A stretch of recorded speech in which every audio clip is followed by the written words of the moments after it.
Hello, hello, hello. Good morning, good afternoon, good evening to everyone at home, Sierra Leone, and abroad, the rest of the world. Welcome back to our show, Social Media Review, VOS Social Media Review. So we hope, as usual, we will get the normal contribution, participation by our listeners them, and with the basic rules of understanding of engagement.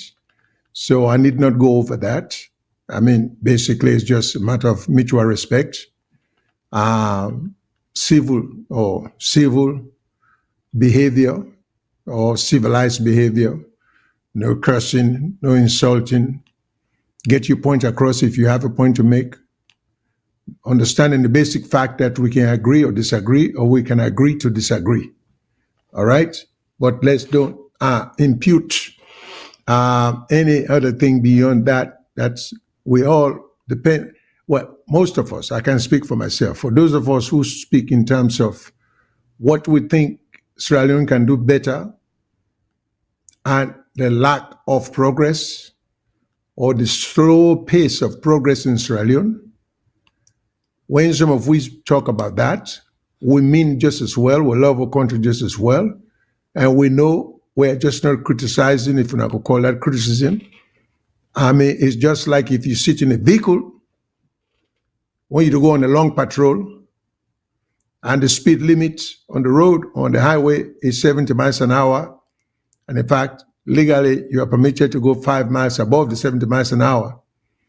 Someone takes upon himself for drive the passenger vehicle won't all the riding, say ain't one for drive, ain't go be the driver, he understand the way, he know how to get there, and then once he gets on the highway with a 75-mile speed limit, he's riding on the highway at 35, 45 miles an hour. And expect everybody to be patient and understanding. Knowing full well at that speed the journey we embark on may not take us to a destination in a lifetime.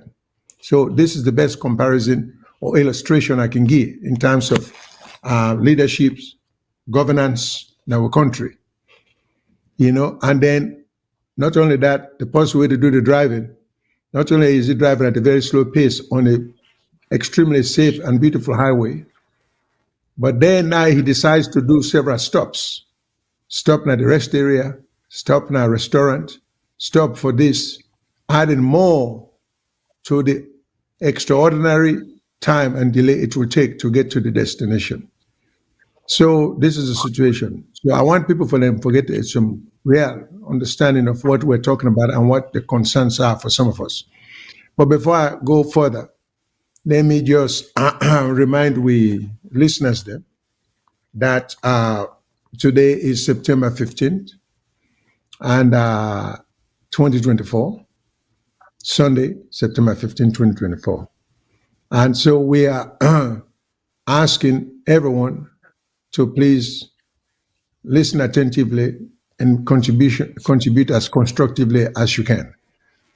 I also like to bring to the attention of the listeners a reminder about some of the medium that you get to go through for be able to access VOS Social Media Review. For the VOS Network, we have series of telephone numbers, starting with North America, which is the toll-free number. You have the 1-866-944-7722. North America entails or encompass or involve the United States, Canada, and Mexico in this context. So if you want to call, and you want to call at your own expense, you can just call the toll-free number, which is universal. It's not universal, which is free. Now, 866-944-7722, 1-866-944-7722. If you are calling from the United Kingdom, now plus 44-20-80-89-1455. If you call from England and you want to call without it costing you, the phone call costing you. So you'll be advised to call call plus 44 208089 1455. The same applies to anyone calling from Australia who's listening who want to make some contribution by calling. You also can send written comments. But if you want for call now, plus 61 29 09 84 337. Plus 61 29 09 84 227. 337, sorry. And of course, the universal line will be the WhatsApp line, regardless of which part of the world you're in, North America, Europe, Africa, Asia, doesn't matter. Unless the government and the respective countries them get a prohibition against WhatsApp. Well, the WhatsApp line will be 1-343-997-5828. 1-343-997-5828. And of course, in addition to then telephone lines there, we do carry, we program them. Now, a radio station in Freetown. So that radio station then 91.9 FM, particularly in Freetown. And in Freetown, particularly in the eastern part of Freetown. But you may hear the broadcast or broadcasting, now the rest of Freetown, but mainly you are more, you will more be able to hear it for the program on 91.9 FM in the eastern part of Freetown. We also get some other areas there where we direct people for look. For example, if you want for listen to the radio, please go download VOS Television mobile app from either the Google Play Store or the Apple Play Store. That's where you go for download the app so you will get good reception. You get hopefully a very clear reception of the program. We also get, in addition to all of that, the VOS network of broadcasting platforms. We get YouTube. You can catch me on YouTube. You know, it will be VOS network. If you go on YouTube, you say VOS network, you will catch me. You also will get me on Facebook. And on Facebook, you get Voice of Salon TV, Voice of Salon Radio, VOS SL, VOS UK, VOS Australia.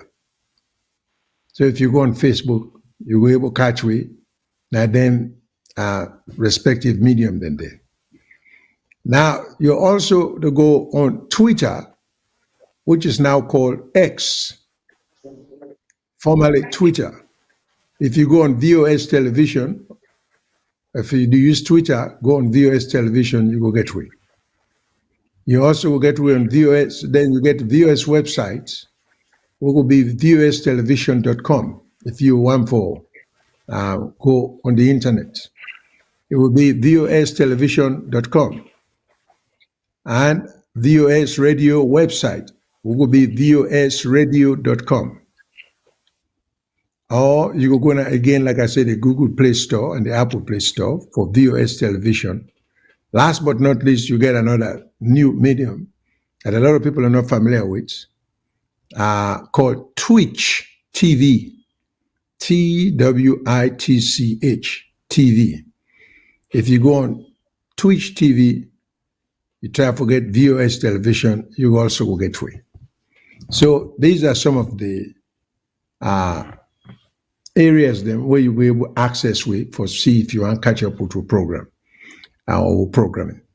So with that said, I also get with me, as usual, Mr. Jallo Jamboria, who lives in Norway. So he's here today with me. So I will make a great to now introduce himself, but You don't need any introduction. And we will take it from there. Then I go announce what's in the topic for today, get for be. So, Mr. Jallo, back to you, sir. Yes, I hope I'm going out loud and clear. Fambulemuna, good evening, good afternoon, good morning, wherever on a day. We don't come back today. I mean, they try for do some restoration of my system. Maybe they glitch just now. But I'm okay now. I hope una they get me loud and clear. Mr. Shyllon, do you get me loud and clear, sir? Very much so. Okay, thank you. So we don't come back today.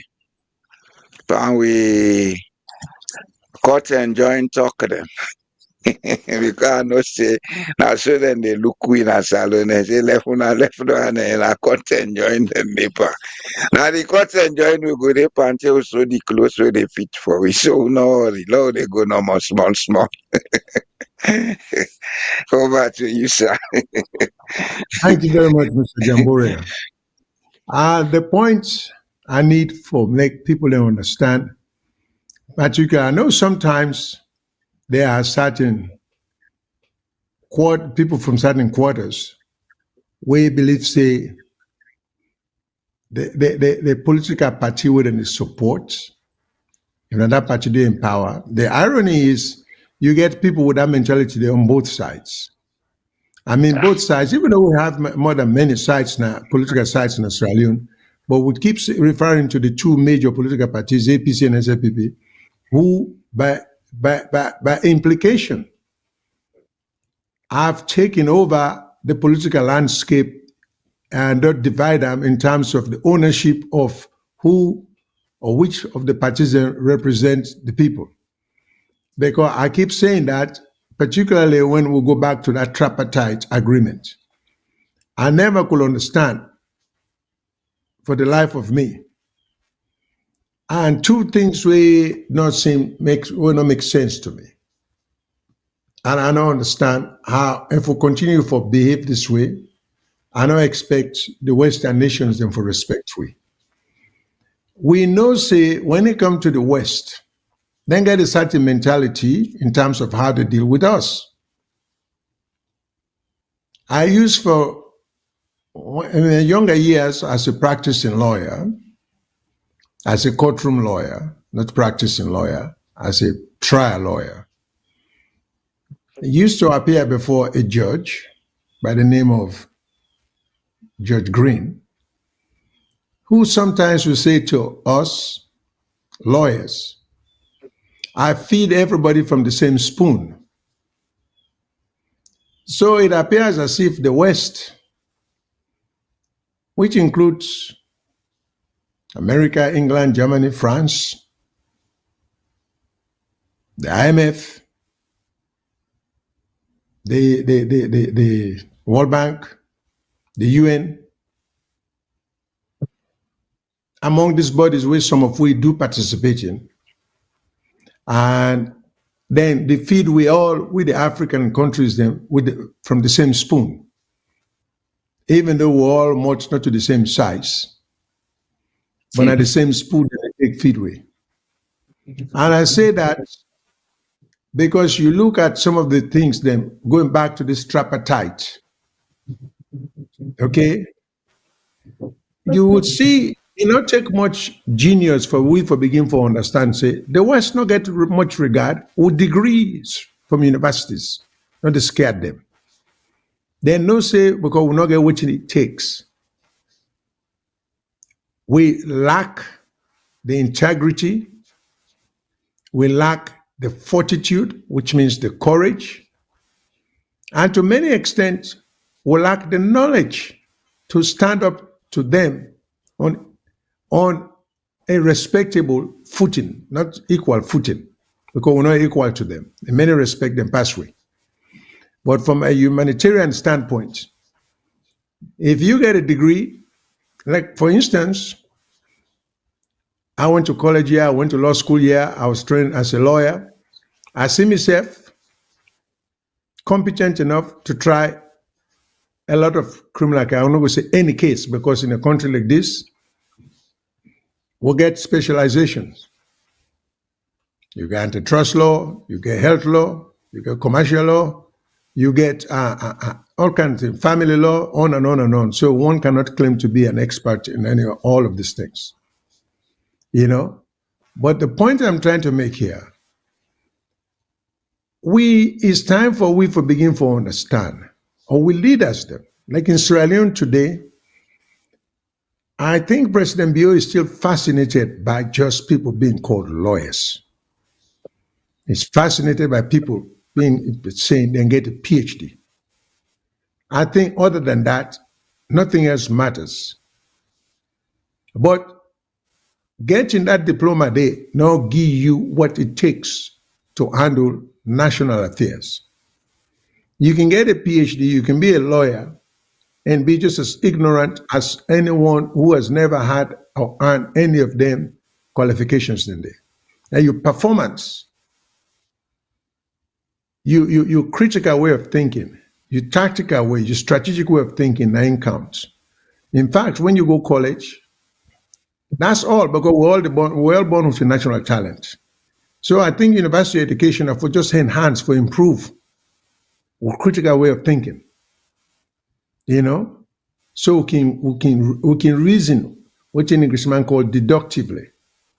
But it appears as if the more qualification we get, if I may say it, because someone with lingua, we can say that.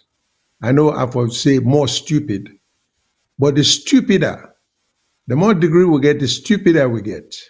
It appears as if the majority of us. And nothing pains me than when you see a man with university degree in performance is no more than a Form 1, Form 2, Form 3 person, which you would see a lot of in Australia. So we get for be concerned because these people are selling us down the drain, you know. So now, today, discussion goes centered generally on a broad spectrum. That would be the trending event in Sierra Leone.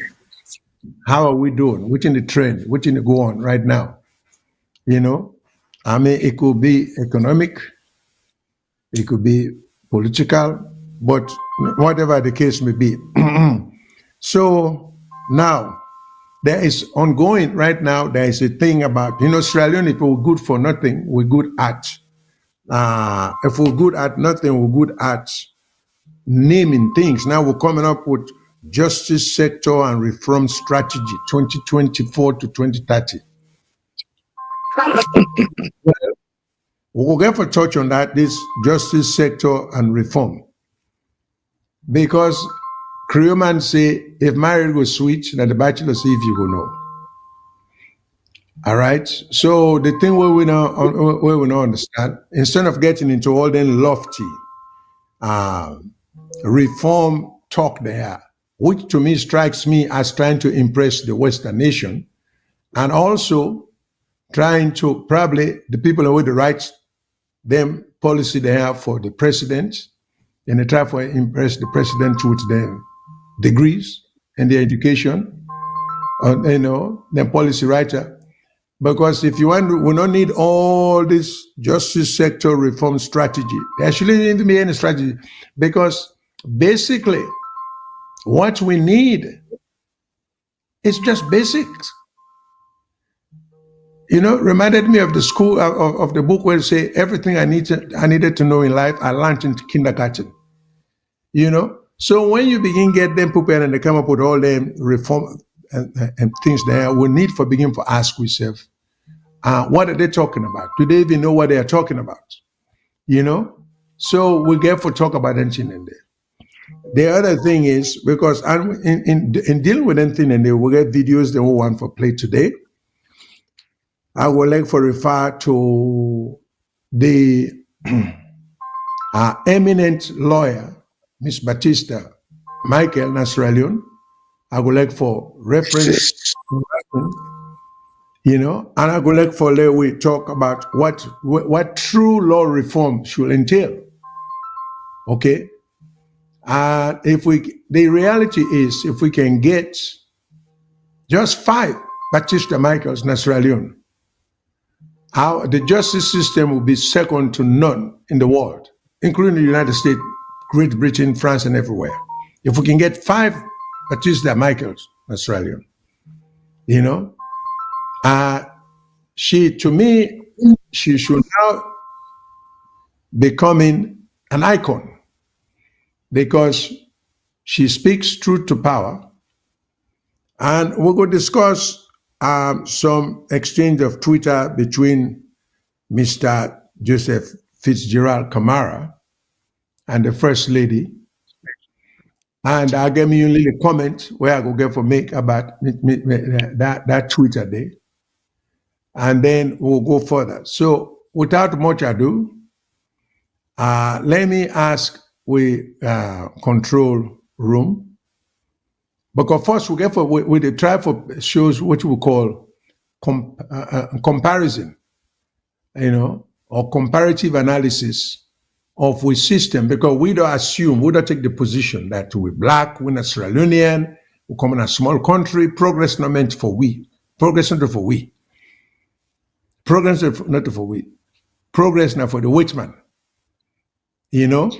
But we want we begin, because like a long time ago, I don't try for shy away from this generalization. Africans, they know to do this. Africa, because there are African countries and African leaders or leaderships that have engaged, they've embarked on bold moves, progressive moves for bringing the country up to par to the 21st century. At the time when we get leaders, then we know the think in terms of we own stuff, because I get my own criticism. I don't know what good it does if Sierra Leone finds itself in the Security Council. I mean, I don't know how that helps the country. I don't know what good it does for the country. I don't know how it benefits the citizens. I know it benefits the ego of maybe the foreign minister, maybe the president and his staff. But again, this show, we always say, we get a view. Now, if you get somebody in the Ministry of External Affairs, if you get somebody like the chief minister, these are all well-read guys, supposedly. What would they make them declarations there? And I then get for kind of show and other shows them. First of all, I never could understand the hesitancy when they get for kind of shows. You guys are the PhDs. You went to supposedly the Ivy League schools. So you shouldn't have any hesitancy to come on shows like we own and just walk all over with. Try for educate we. So I never could understand the reluctance, the resistance in coming to the show and not taking issue when they bring out certain issues that we know are wrong in terms of what the government does. And we want to make clear that when we talk about government, it's not like we have anything against the government. We talk about things the government can do better that will improve the lives of people, okay? So, in the country. So we get videos that we will show. When they talk about parliamentarians, people in the parliament, you just wonder, how can you be a parliamentarian? The people that we represent, your constituency, then you go through such hardship. What do you do in parliament? I mean, until you jump down there for camp and try for move heaven and earth for make sure, say, the area where you come out, you people and get infrastructural development. So we'll go through a video where they reflect that. Okay. By this time, the kind of video they show, such roads and infrastructure should not even exist in Sierra Leone anymore. Because it reminded me of when I was a little boy. Those were the kind of things we used to see. In fact, things were even better compared to what we see today. And it's shameful. But frankly, I call it cruelty. We're just cruel to each other. This reminds me of the mentality of our forefathers there. We sell with people in slavery. No conscience. sell them in slavery to go to land where they were not meant to be. Now we see the modernization of that same mentality there. We just don't care. It's all about ourselves, you know.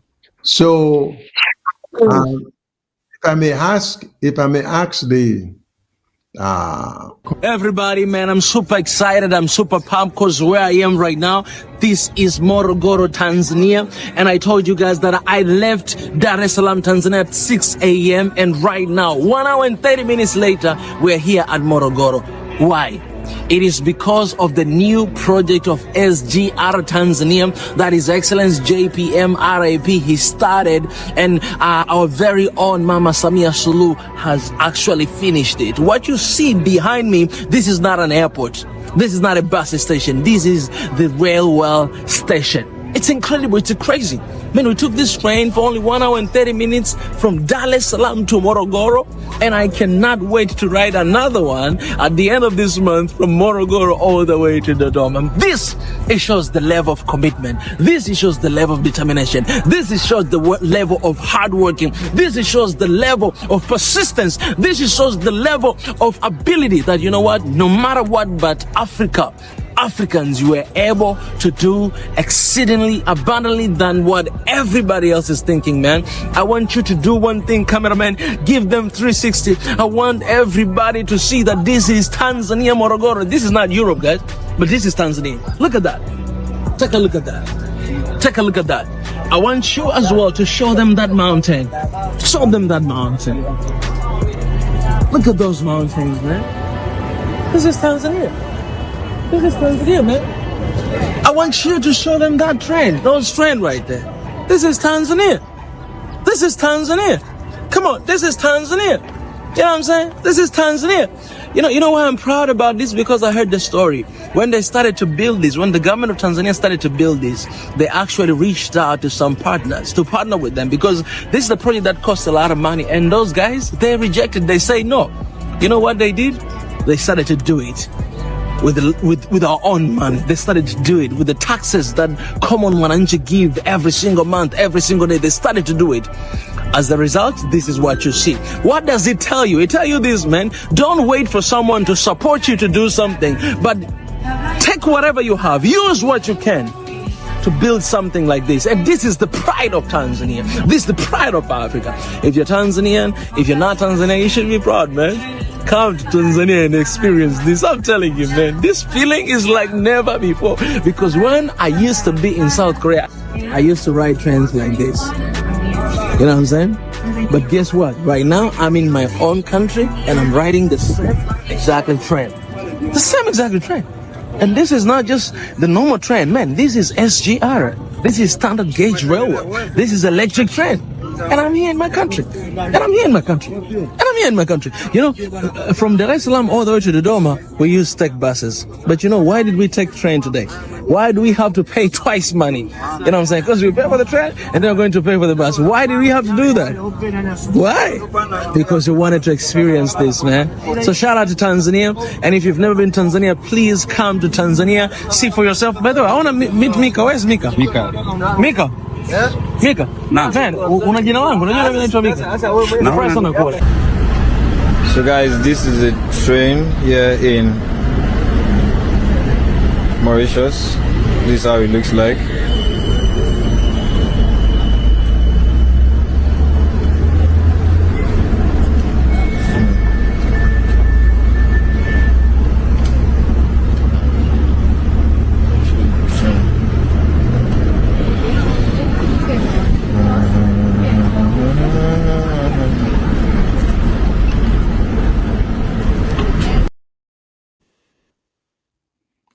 All right.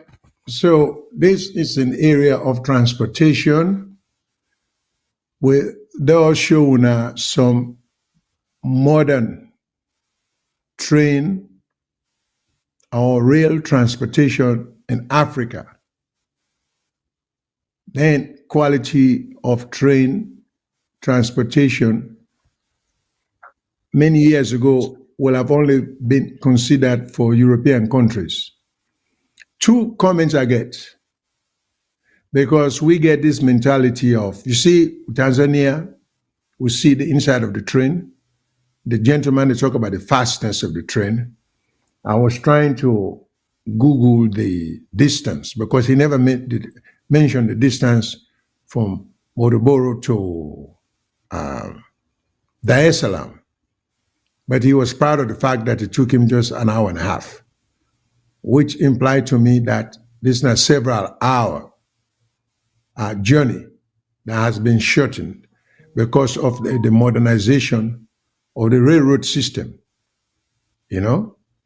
Now, we, to this day in Sierra Leone, when we talk about improvement, we believe in substandard quality for people. We get such disregard for people and we not even think say they are entitled to a decent means of transportation. In fact, when you talk to the average Sierra Leonean, you ask, say, not the average Sierra Leonean, sorry about that, those in power, those who are, you take someone like me. If I were Minister of Transportation, if I were President, when I talk about public transportation, like buses going up to the country and beyond, it will even be part of my thought process for think anything less than an air-conditioned bus. But we young people say, Africa that one day, you don't need air condition, hot as it is.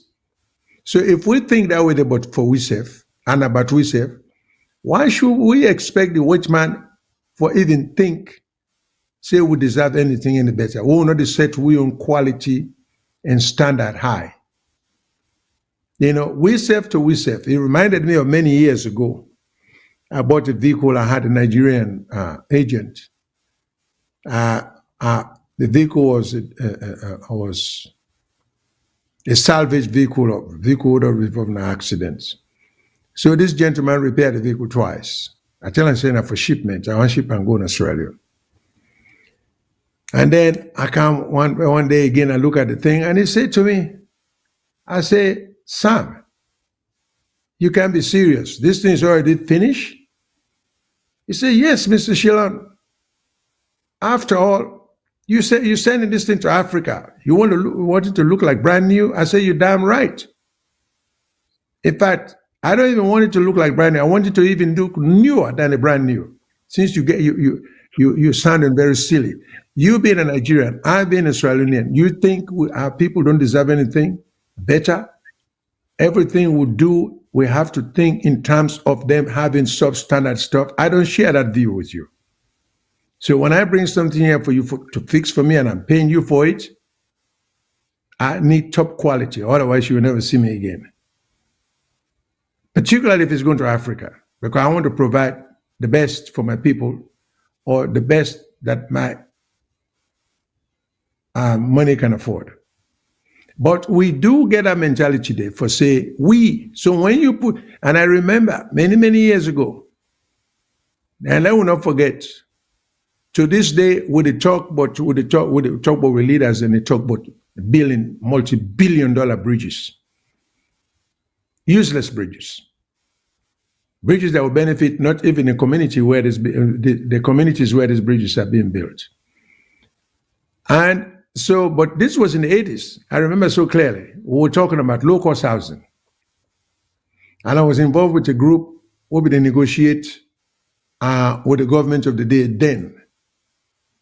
And so we meet with the minister where they try for describe, we get an architectural firm who does design the low-cost housing.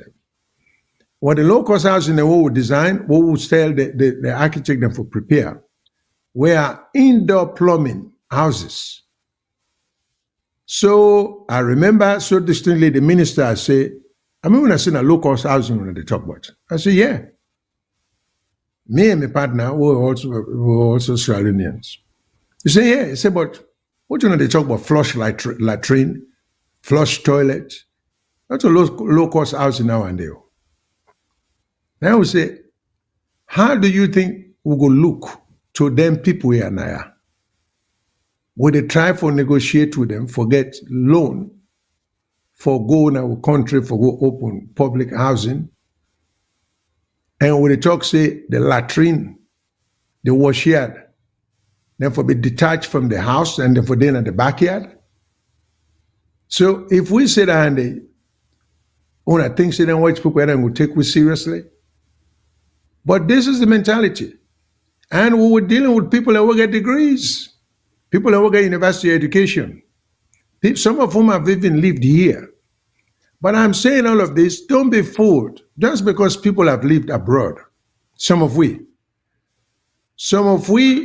to this day, for all the years we've lived there, we are no more refined in terms of concept and with exposure than the people that will live home. So don't be fooled that when somebody say, I'll be there America, I'll be there England, I'll be there France, oh, he come with so much idea or knowledge or vision. You at the salon might have far more than he has or she has. So this is what I've been telling people. Don't be scared, don't be fooled, don't be intimidated by, oh, the man go Yale, they go Harvard, they go Oxford, they go Cambridge. You know, they go the top university in Canada and this and that. All of that is good. They get tremendous gray matter, tremendous brain power. No question about it. But the taste of the pudding lies in the eating. Okay? Because some people are good at making very good grades and can be the least productive people after they get a degree. Because they don't get creative, resourceful thinking. They just get photographic memory. They don't even know how to analyze, and things. But it will spit them out, verbatim, the way he learn them. I like a lot of when a Muslim will study Quran. How many people you know will not finish the Quran 5, 6, 7, maybe 20 times? Good brain matter, solid brain. Every surah. But then you ask and say, well, that dissect that surah there for me. Break it down to me. Tell me immediately in the local Madingo. What do you mean? How you go apply that surah there to today's society? Then there comes the challenge. This man would have memorized this thing 20,000 times, cannot tell you.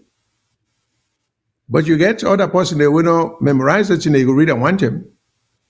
They can break it down and apply it to social conditions on the ground. So we'll begin for review and look at, we'll bookmark them. Because they will bookmark them now excess weight na the system. If they are not productive, they are useless. They are completely useless.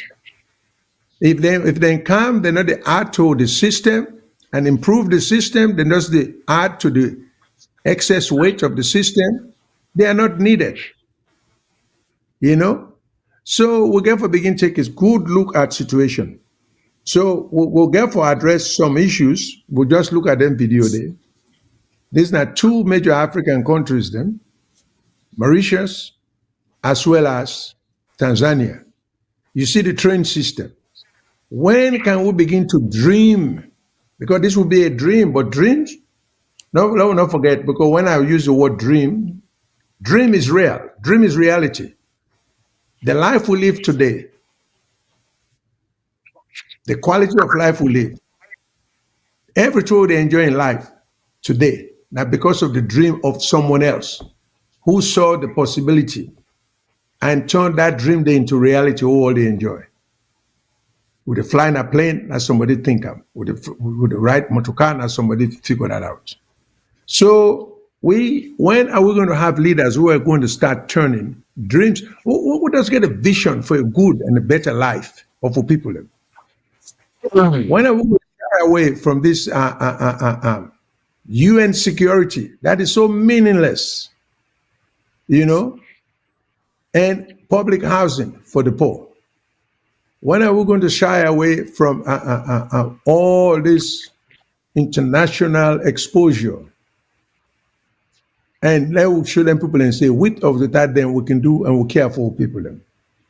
So I just want to touch that generally. Then we will get some specific instances where we will talk on. But I want to see if my co-host get any comments about the video we just show, what I own take. And I also want to remind the audience, those of when I will see the videos, then we'll play in terms of what I say comparative development. So we cannot say anymore that Africans were not doing much for people because they are countries, they are leaders. There are certain leaderships now some African countries where they feel ashamed of our people and we not get the mentality of Equatorial Guinea kind of leadership, where you get one family take over the oil and wealth for the country and shamelessly, openly, notoriously just keep the rest of the people in extreme poverty. And you talk about which man bad? Listen, I'm not, we're worse. Because Arab man can say, with a brother like that, you don't need an enemy. With the kind of company black man that we will get with the rule we don't need enemies. Because you want enemies go feel sorry for you sometimes. So let me turn over to me co-host, see what he has to take on it. And then I want to remind the callers them that the lines are open. You are welcome to call and make your own suggestions, contribution. In fact, something popped on the screen a few minutes ago, but it's off. If you can, somebody send in a comment, but I was trying not to be distracted, so I'm not able to read them. But the young lady says, so true of referencing slavery or slave trade, of selling our people to develop other nations. Leadership used to get alcohol, cigarette, clothing. Nowadays, it's private jets and money. Yeah, and the methodology ain't change, but the mentality is still the same. We not get sensitivity, we not get feeling for people. You know, we just don't care. And for the one where they hung up on this SAPP, APC, tribalism, this and that, is rubbish. These guys don't care about you guys. They don't care. You know? And somebody just posted another thing and said, the fact is we have no love for ourselves. We are always pretending. I mean, the facts are clear. Because we know to see the pronouncement kind of policies we entail the well-being of the people. You know? So somebody say again, when are we going to actualize our sweet dreams? Well, we'll actualize sweet dreams when we have leadership. That's Do we need a leadership? well, we can't I've govern listened to you over the last 45 minutes, Mr. Shyllon. The problem we have is beyond leadership. If we are waiting to have a leadership, we'll never have a leadership. Because there is no single person that is thinking better than all of us think. If I can go to the Hermetic principles, the 7 Hermetic principles begin with all is mind, the universe is mental.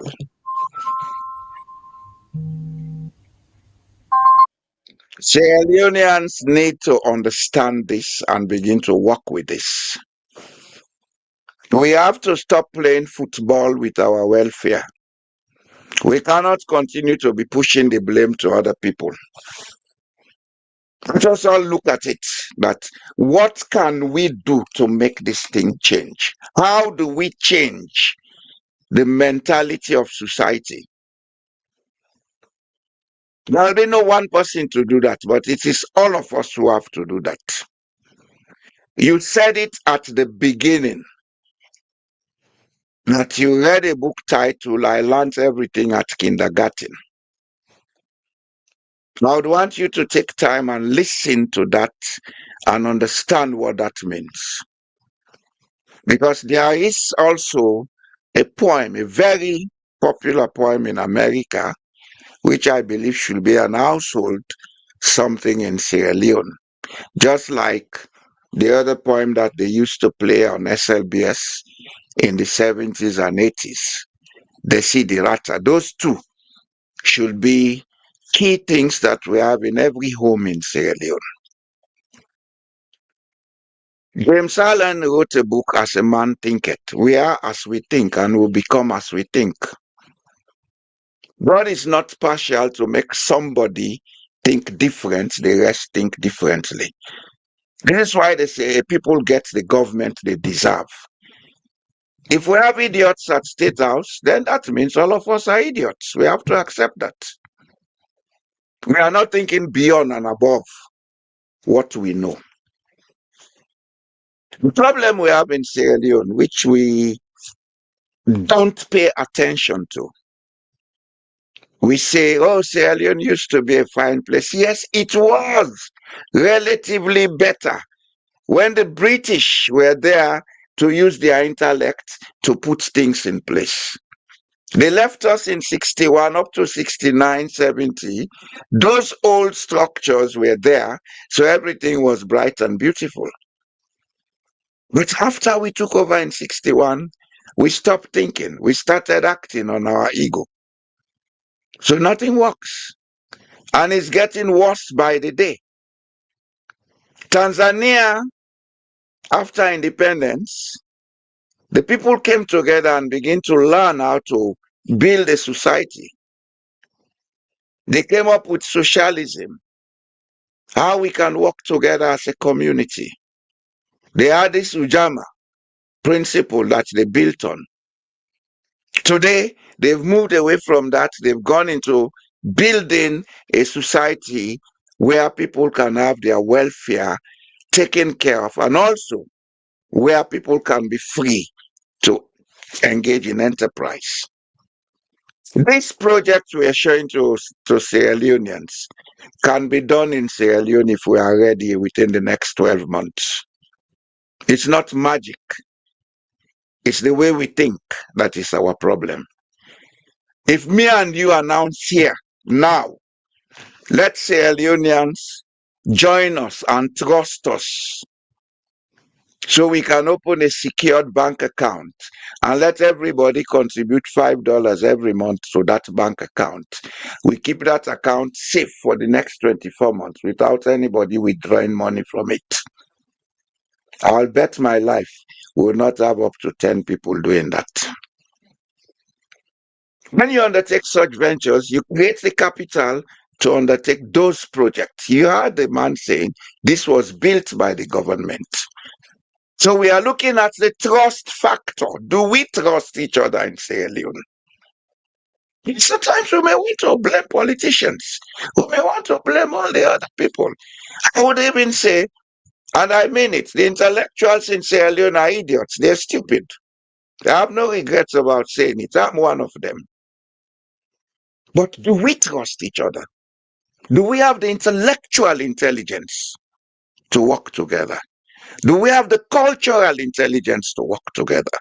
Do we have the social intelligence to work together? Take out Julius Maderville, bring out somebody at State House. I'll tell you it's going to get worse. Because we don't have it here. The Hermetic principles say everything is mental. Man is mental. The universe is mental. God is mental. They told me they go school, they may get L&DS society. We've been the debates. Learning is better than silver and gold. Abolego me like silver and gold. We want silver and gold, but we don't want the knowledge on how to acquire it and manage it. Train or tram, where we show, because those are trams, actually, not trains. Where we show, both in Tanzania and Mauritius. Not only the train matter, the intellectual capacity for plan and put all the ancillary services, the electricity for move them, we not to solar power. Solar cannot do that. The basic structures for allow people for get access for use that train. The land for use for get that train moving. We don't have it in Sierra Leone. We don't think. Let's face this, we don't think. We stopped thinking before independence. So up till now, we are a dependent people. Just begin to say these things as they should be said. And the people who put in politics, they go there not to think. They go there to loot. Until the masses come together and begin to think the way I'm thinking, nothing will change in Sierra Leone, Mr. Shyllon. Nothing. But Mr. Michael, it's one person thinking like the way I think. And in the back room, I told you she thinks that way because maybe she did not go to school and complete school in Sierra Leone. But when somebody is brought up in an environment where everything is as backward as we have in Sierra Leone, if you expect that person to think like the people in Tanzania think, that's a bad dream you're having because it's not going to be real. We have to begin to face the hard truth in Sierra Leone.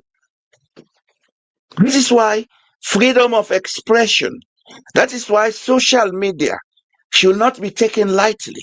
And we should not water it down into name calling, cursing, and finger pointing. We should use these platforms to educate us, all of us, to know what is right from what is not right, so that we build a new socially engineered mentality that will bring progress. But if we don't do it that way, every day we can come here to point fingers and nothing will change. It will get worse. It will, Mr. Shyllon. It's hard to say, but that's the fact. We want to do good, but we don't know how to do it. So we do it badly. Over to you, sir.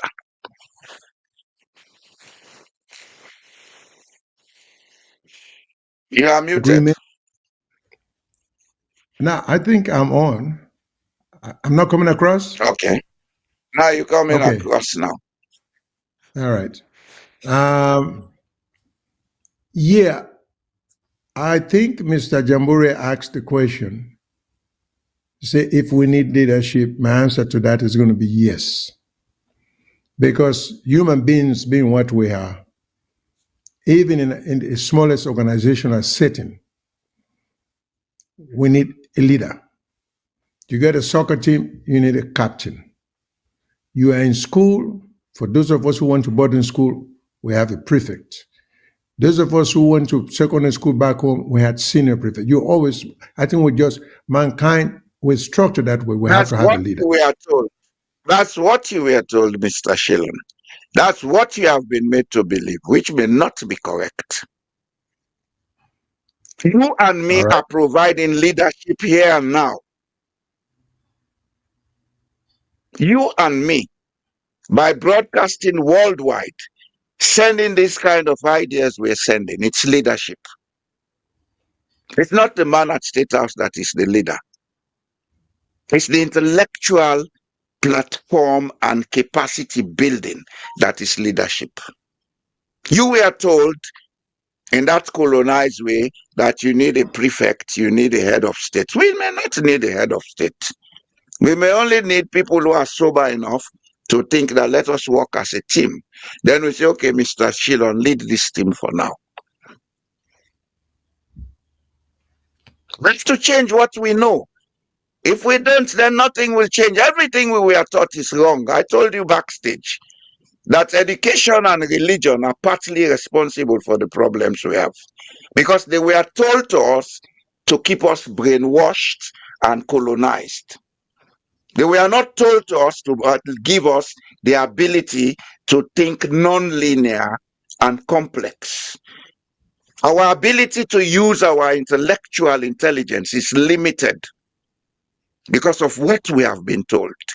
90% of what we have been told are lies to keep us colonized. That's why we are still dependent. It's a fact I can prove any day, any hour.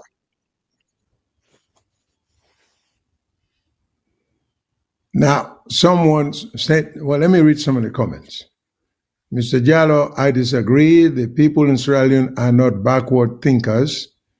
The overwhelming majority of our leadership over the last 50 years studied or lived in the West before coming to corrupt the land. So I don't know what this person is trying to imply. Let me correct that person. Okay. There are many Sierra Leoneans in America and England who still live in Sierra Leone, in their heads, and they behave as Sierra Leoneans. Go to Peckham, go to these places, DNC. You'll see what I'm saying. It doesn't Well, but matter where you are. It matters how you make effort to understand the world and the environment you live in. If you don't change what is not right and you continue to believe in what is not right, you'll always be the same person. well, in addition to that, I would like to take at least a call, but let me just make a quick comment. The person who just sent in a comment saying there are many Sierra Leoneans who studied abroad who are back home, so they are not backward thinkers. But that's the point that we're trying to make. Yeah. What else will you call not being able to move a country forward if you've lived in this country, you've lived in Europe, you've lived in Asia? Most of these continents have a far more developed social cohesion, technological advancement than we have. You go back home, you are not even able to move the country in any respect forward. We talk big, we talk the talk, but we don't walk the walk. So if this person who just sent in, go Only ahead. thing we gain from coming to live in the West is to ape their lifestyle, go to Sierra Leone and try to institute that lifestyle. Ride big cars, build big houses, talk big, buy expensive clothes we cannot afford.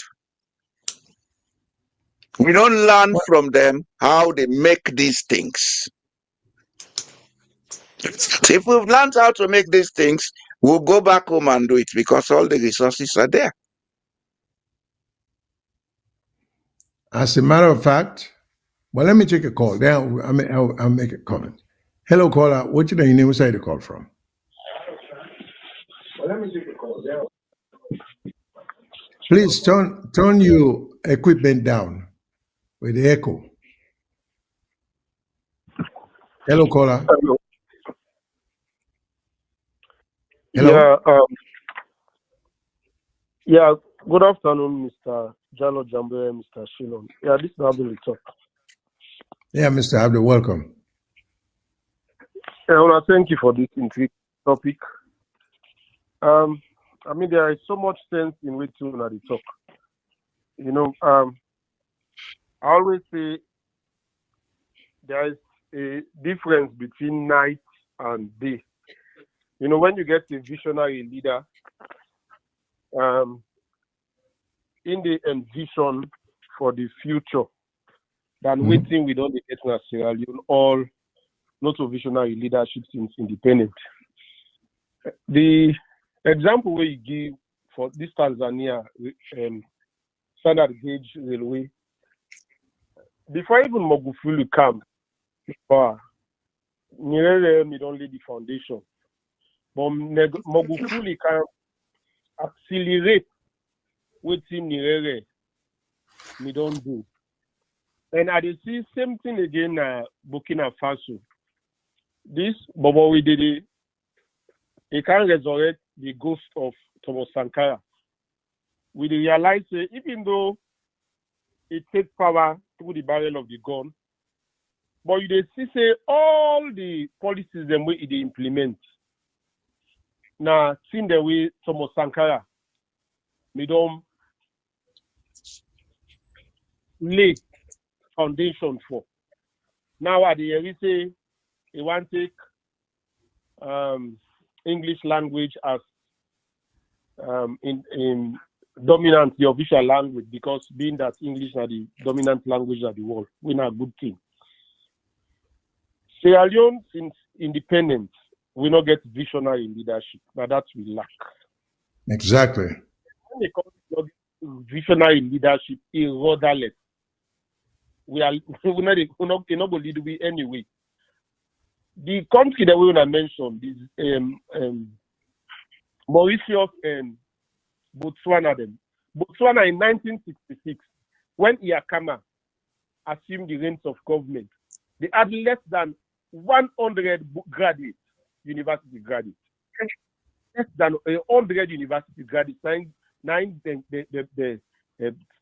Botswana they get. But you cannot compare Botswana and Sierra Leone now. So when you get a visionary leadership, you lay the foundation.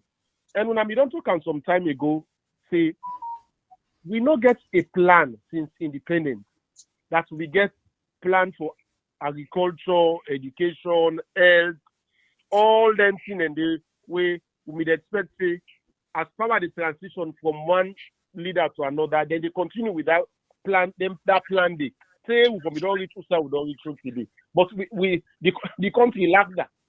The country that we get independence after we. Even Zimbabwe, we get independence 1980. When Mugabe came, Mugabe just make a U-turn where he can get this confrontation with the West, Africa, this land issue. But Mugabe may know waiting in people and me want. He concentrates on education and agriculture. Zimbabwe was a bread basket then of South Africa. We all know that. So when you get a leader, we get vision. Leaders that we get vision. You they see things and a government. Go ahead. The system, APC and SLPP, then the rigmarole involved in deceptive politics. And if a country will get politicians that we are calling leaders, then they involve in them kind of shenanigans, and they see any headway in all facets of the society, be it the social aspect, things the way they provide for the citizen, the arms of government, go see them, the functional, they will be either static, they always retrogressing instead of them progressing. We are seeing say them go move from one point to another. Kenya don't move forward. Mauritius don't move forward. Botswana they move forward. Tanzania don't move forward. Botswana, Uganda, even Museveni with all in dictatorship is moving forward. Namibia will get their independence 1990. We cannot compare Namibia and Sierra Leone now. In every aspect, we may go through with the Namibian team. You in them first. Look, we cannot compare them. So because when Sam Neoma as leadership na Namibia, you see a visionary leader at the foundation that is left. We make all his successors them. Namibia is now on a sound footing when they move towards middle income. But that is different from Sierra Leone. So you wonder what is this education? I mean, I just go left without one quote where C.S. Lewis said. It's an education without values, useful as it is, seems rather to make a man a moral, clever devil. Now devils and we get. You don't make a man a more clever devil. These are the types of leaders which you don't produce. I will stop so far. I will call back on that. Thank you. Thank you, sir. Thank you very much, sir. Mr. Jamboria. Mr. Shyllon. No, go ahead. This speaker has just expanded on what I'm saying. It's not that we don't need a leader at State House, but leadership is not a one-man thing. You have somebody with a vision where they say, okay, let us do this for all of us. Then all the people there agree, say, let us do it. But in the case of Sierra Leone, in fact, when we look at the history of independence, we got it on a wrong footing. It was given to us, even at the time when it was being given to us, we had to fight each other.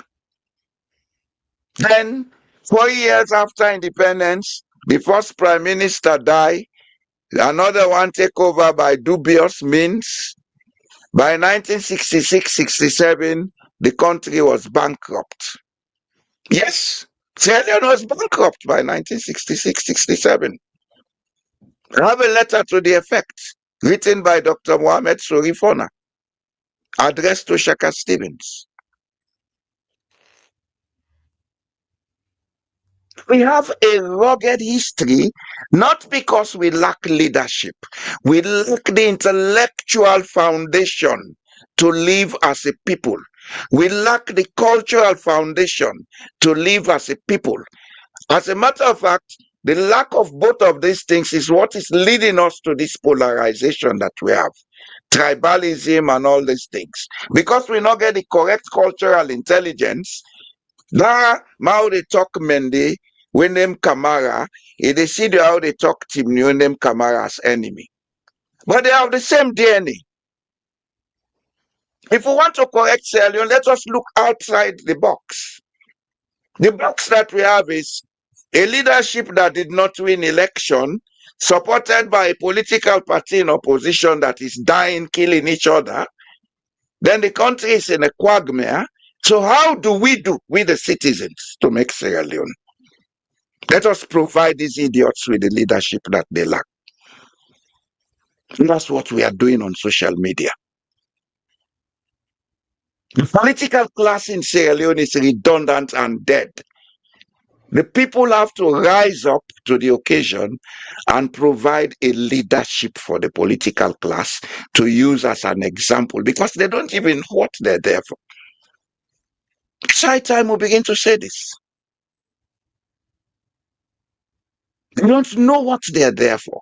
They only know we are here eating money.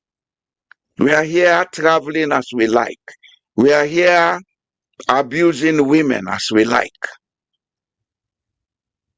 And the other side they know is how to write good projects to get the attention of the international community to give them pittance.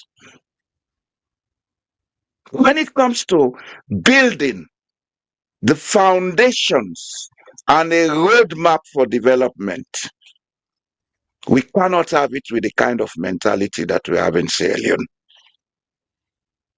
The diaspora of Sierra Leone, the few in the diaspora who can think properly, need to step in and begin to tell those in Sierra Leone how to run the country. And I've made up my mind to do that. They would listen.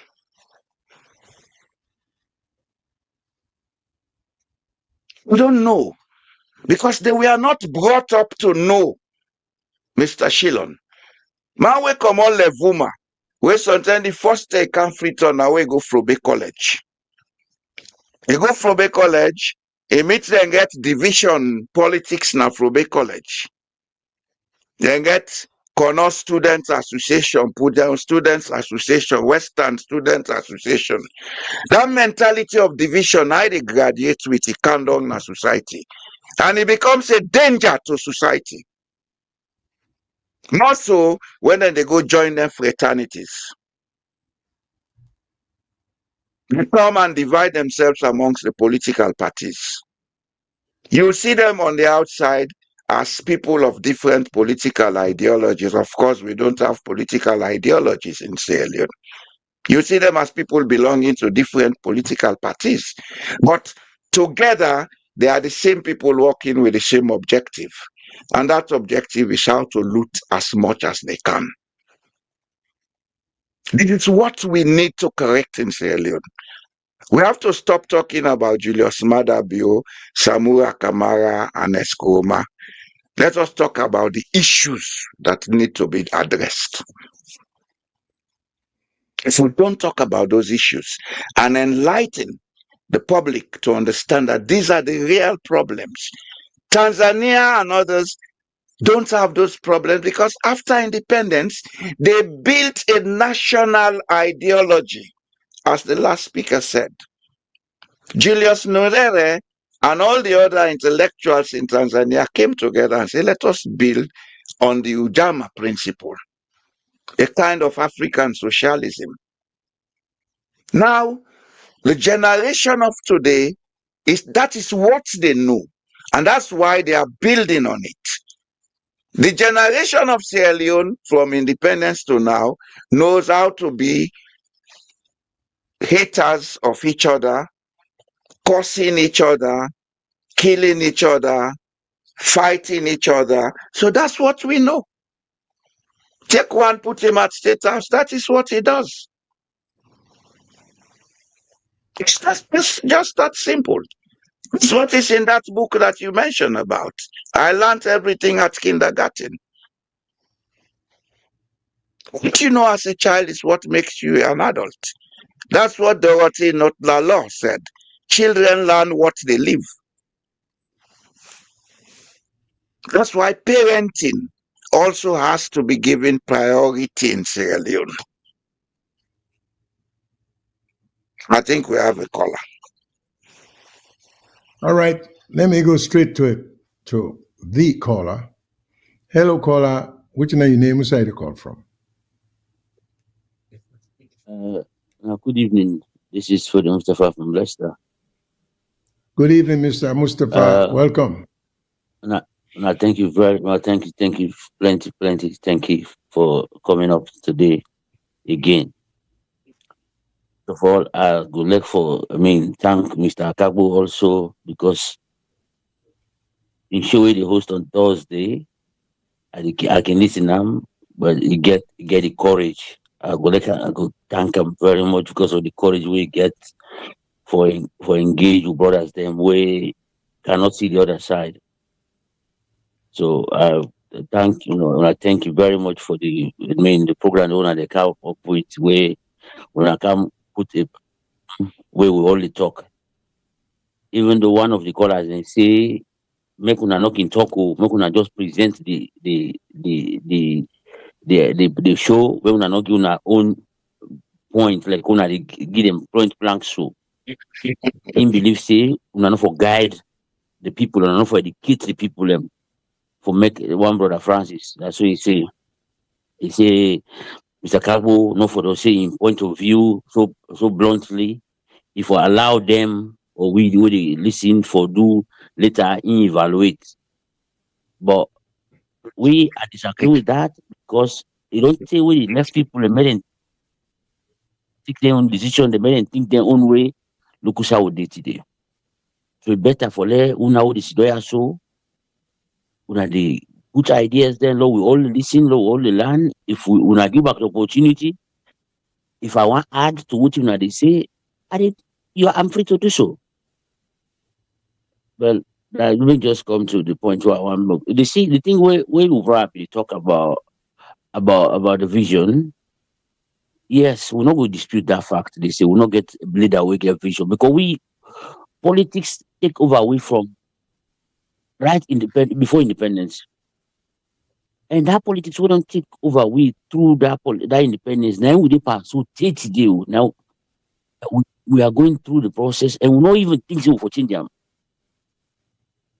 We think say we've done the right thing and then we are doing the right thing, we will continue with them. Even though you don't see an on paper, there is nothing to write home about. Salon did the end by all the other African continent today. I've been doing research over the weekend, make we see who shall we do. First of all, Mr. Jamboria, I want to talk about leadership also. I disagree with that small because the leader for day. But this leader who for day, if listen to people, I mean if you say you know all things. Because the problem with leaders they get who get right now, so for instance, this also was pretty much the same or a little bit less. He thinks he know everything. In the economics man, in he talk about finance, in he talk about agriculture, in he talk about education, in they do all things. The other people when they don't get nothing for do, they just collect salary. So leader for the, but this leader for the listen to ideas, them going on know all. So where for instance people and protest for an idea, make him will see what people that they protest about or they talk about. This is the way they take away from that, and then they use them. The bad thing, the way most people and things this but they left them out. So leader for the. So what I just want to talk more about that this vision and this politics won't take over we.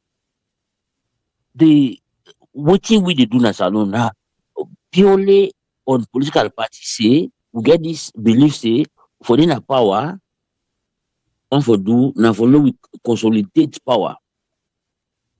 Not to say we want show something where the people where they vote where they suffer make them see something way better from this power. Oh no, now for just consolidate power. So how we get leader with a vision? Because normally vision are push way selfless. If I can give example of Fungufuli, because I don't know, I know Mr. Jamboria talk about that. It come we kind of office. They meet the non-sign $10 billion loans them from China, from other countries them. It scrap them all. You see Tanzania don't need this. We get the money from inside this country. And now we begin save. Now it begin from your own salary. Now 1/3 of the salary now it will take. So now that's where it stand. But we today we dey expand government, we dey begin to get deputy minister, deputy ambassadors. Then yesterday the other week I just know Sibak then get the director of communications and the office of the chief minister. That man we come more SLPP, they go APC, now I don't go back SLPP. Now na the directorate of all of these people, and so how they get money for what we do with them? Because everything about success in government, that money. I go left for us because the team numbers. Maybe I'll call back later because I want to expand on the finance aspect. Please, Thank you very please much. do call back because we will like forget you thought. I know. Sometimes we will give you permission.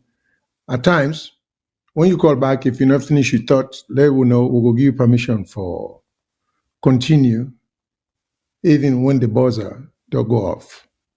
But yeah, going back to this thing about vision, and as we are talking, which in fact I greatly appreciate because there are people we have the Donald Trump's type of supporters them now, Sierra Leone. No matter what you And will we say, have they Donald never. Trump at State House. Yeah. We have the No black matter what you Donald will Trump at State House. So what do you say, expect? people then just can't see it because somebody just sent in a comment for say would they demonize the country. So as far as he's concerned, all is well. Poverty. Well, it's fine for him. It's fine Yeah, for yeah, him. that's what I'm saying. So all is well for him. And you know, So I to will help, give you a piece of advice, Mr. Shyllon. yeah. I have made it a thumb rule that from now on, I'm going to give a piece of advice. Do you have anybody other than the diaspora we believe say all is bright and beautiful in Sierra Leone, pack and repatriate? Yeah, I Una think that's go what they work in should a do. salon. For help the Una people, not since sit they down care in too much. America, they can't comment, say we they demonize. I'm not demonizing anything. I contributed 20 years of my blood, sweat, and tears to make Sierra Leone. The attitudes, the mentality not allow some of we. Now I make her they deny say not to leadership. No problem. There have been several people, when I say leadership, it's not about who is at the top. It's about a system operating. Somebody has to lead that system. But if people are within the system and they don't want the system to operate, they only want their ego to operate, then we don't need a leader. Because that's not what leadership is. There have been projects, some of you not like for can't talk what you would contribute. But there have been things that would have transformed Sierra Leone that we came up with.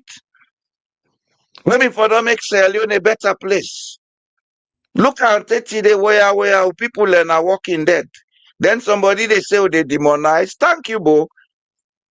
Thank you, I'm demonizing.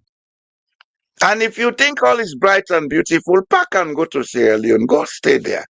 Not be in America talking about demonizing in Sierra Leone. If we cannot face what is wrong with us, we will never make progress in life. That's one thing I learned the hard way in my own life. There was a time I used to smoke cigarettes. I refused to accept that it was not good for me. People talk and talk and talk. Sometime down the years, I saw it clearly that if I don't stop this, this will end my life. If you cannot face what is wrong with you, you will never change it because you don't see it as wrong. If Sierra Leoneans cannot face what is wrong with Sierra Leone, well, let's stop talking about Sierra Leone. They are below sell the country. Me, I get people they go buy them. When them buy, they go be head of state. Through that one today, now go there. We have to Well, be realistic. We have to be realistic. Realism in life is accepting what is wrong and dealing with it in a manner to make it better, not dealing with it to make it continue to be. Because this is what we do in Sierra Leone. When we try to tell people and it's good, they say demonize. Demonize what?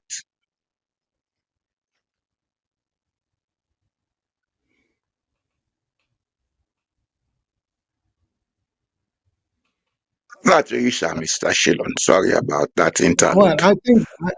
I think sometimes people use words, they don't know the gravity of the words they're using, because when you say demonize, that's an extreme characterization of what we're doing. Because we always feel we rule has always been very constructive. We try to let people rise above the normal way of seeing things. We try for people to understand that those who serve should be servant of the people. They shouldn't be there to make money, Yeah. and they should be Yeah. accountable. They should be accountable. They should be transparent. Any one of those qualities that are lacking, there is room, there is reason, there is justification for call it out. Some people can call that criticism, but criticism by itself, there's nothing wrong with criticizing. If a person is driving a car now Westmoreland Street at 100 miles an hour, you say, hey, this man will kill somebody. That criticism, because he's been irrational, he's been unreasonable, he's in danger in your life and the lives of others. But so I think the word criticism is one of the most constructive words in the English language. So I never look at, when people say I'm criticizing, I've never looked at it in a negative sense. I think when you say I criticize, it tells me I'm doing a good job. I'm being socially conscious. I'm being my brother's keeper. I'm wishing on others what I wish myself. To add to that, sir, each of Yeah. us must do self-criticism. That's the only way you can make progress. If you don't criticize yourself, to look at what is not right in you to change it, you'll never make progress. Yes. So criticism is good for the human being. It's good for us. Self-criticism, sit down in your quiet moments, say, "Bo, I don't they get this amount of money, and they go spend them, they play lotto. Almost I don't win pan this lotto. Abola left for this thing, boy, not good for me." That's self-criticism. Precisely. When I That stopped doesn't make smoking, I realized I was saving money that I used to spend unnecessarily because I in did fact self-criticism. you were spending money that was destructive to your well-being. Go ahead. And at the same time, the money they go enough for go. I did self-criticism. I not get for go begin charm this or charm that tablet, take this or take that for stop smoking. I made a decision. I told my wife that I'm stopping smoking tomorrow. I say, "Bo, left me, Bo." I say, "I swear to God, you not gonna ever see me smoke." And I never smoked since that time. It's over a decade now. It's good for us, especially if we open we mind for acceptance. Nobody no go let for see constant destruction. Nobody. I wouldn't subscribe to that. If people are wanting to create war and disharmony all the time, I wouldn't subscribe to that. I'll use my voice to say this is wrong. If you don't like it, I'm sorry. Because the more we continue in this nonsense, now the more we create instability. And I don't want to go off the cuff, Mr. Shyllon, but I have my views about the international politics where they play in Sierra Leone and why the West they treat this political impasse the way that they treat them. Because people are, well, why this one of Venezuela, America don't go seize in plane, why then they treat Sierra Leone so? The international geopolitical situations are not the same. I Exactly. understand what is going on, but we'll discuss it at some other time. You will have All right. callers, sir. Okay, let me take some calls. I want to make, there's a very important, there are one or two minor issues or important issues I would like for us to touch on before the show is over. Hello, caller. What are your name? Who's the call from? And thanks for calling. Yes, now me again for the Mustafa, but they try for bring about some economic news which I voting don't left way. Because to we Africa, we always talk say we need a hard leader for a benevolent dictator for can change the face of Africa. We in actual sense that person day for the move away slightly from democratic principles them. Even though like Mongufuli, we be there, then they vote, but it be try for be hard, small by people for make sure the agenda prevail. But at the end of the day, the idea be the benefiting people. That's what we need. Let me they die, then they talk about that. We don't vote, we don't vote, we don't vote, we don't vote, we don't do democracy. We side we don't go with them. Today, as I talk to Unaso, do a research over the weekend for make we know who says Salon Day. Among all West African countries, Salon 90 billion financially. From the calculation what I do, the government get only $20 for spent per citizen every year. The whole year. Because we get $900 million dollar budget, where you take away the 82% of the debt and the salaries them, he left he left 18%. That 18% the money we left now is 2 million. Nine left. Where you divide by 8 million, now $20. And then they now before they talk about because now they say it don't go up to 90% that debt service in the salaries. But government don't want to disclose them right now. But I saw other economic analysts they don't talk. So this is the state which we don't do. Where some people in the talk say, "No, we not talk. No, we not talk." Let people say, "Don't know more." Left them. Not to say what we talking on social media. We just want to talk or we get the opportunity. No. Now because maybe we think say this talk or the talk. Sometimes somebody they listen or ever go listen on ideas them Yeah. with all my ideas. Sometimes they listen and one day they implement them. Mm-hmm. You see. So if we take dinner this state, look, Guinea, where they near we. Guinea then go up to $3.4 billion of budget. Salon now only even the Gambia, we only get 100 million more than the Gambia. Where population are 4 times the population. And Gambia they need on the average. But sadly, where you put all of these 10 West African countries where I do research on, then get almost 400 million population. Then budget even less than half of the Belgium budget when you get 11 million people. That's the sad about Africa or West Africa. This is very, very sad. And but people in Sidonia, we get people within the office, whether it's in the Minister of Finance, Minister of Development Planning, you get 2020, before they say 2023 midterm development plan, you don't finish. Now we don't count the other one to 2030.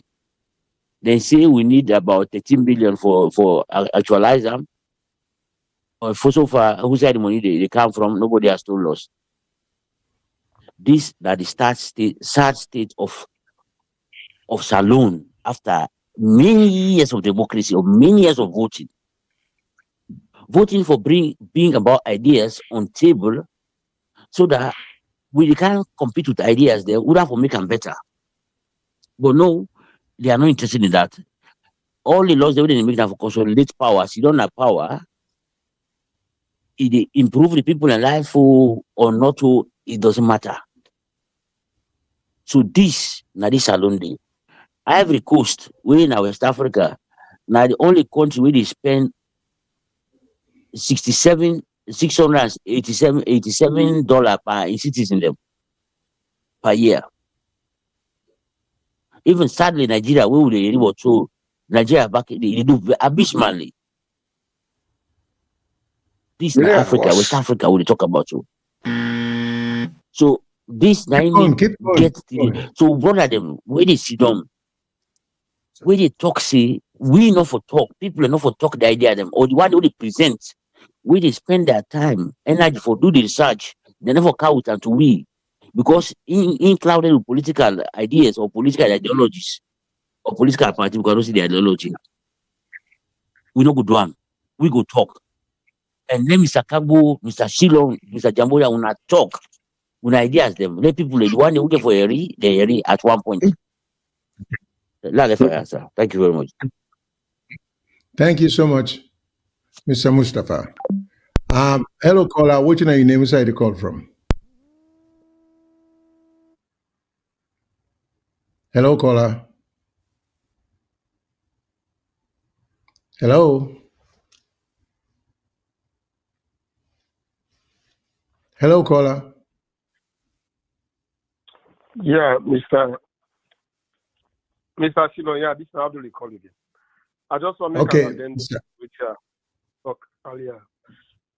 Go ahead. The problem about Sierra Leone's independence, I make cannot always try for pigeonhole and one party, like what you can always see.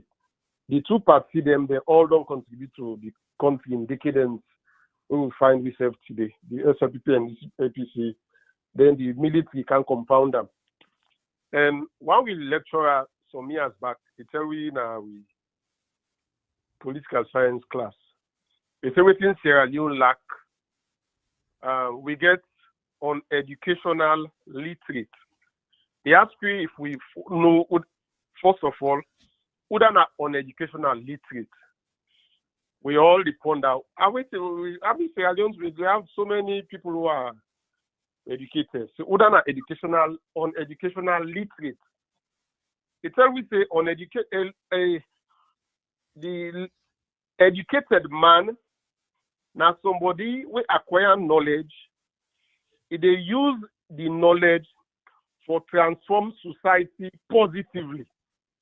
Neither the educated man. He acquire knowledge. They use in knowledge we acquire for transform society positively. They say, but rather, now the opposite now we get. We get those who are literate, they can read and write since independent, but they are not educated. Because since independence until now, we leaders them, be you political leaders or public leaders or whatever, civil servants, all mixed, then acquire this knowledge, but they are using the knowledge for transform society negatively. So now that makes it refer to them as on educational literate. Now in Sierra Leone don't get.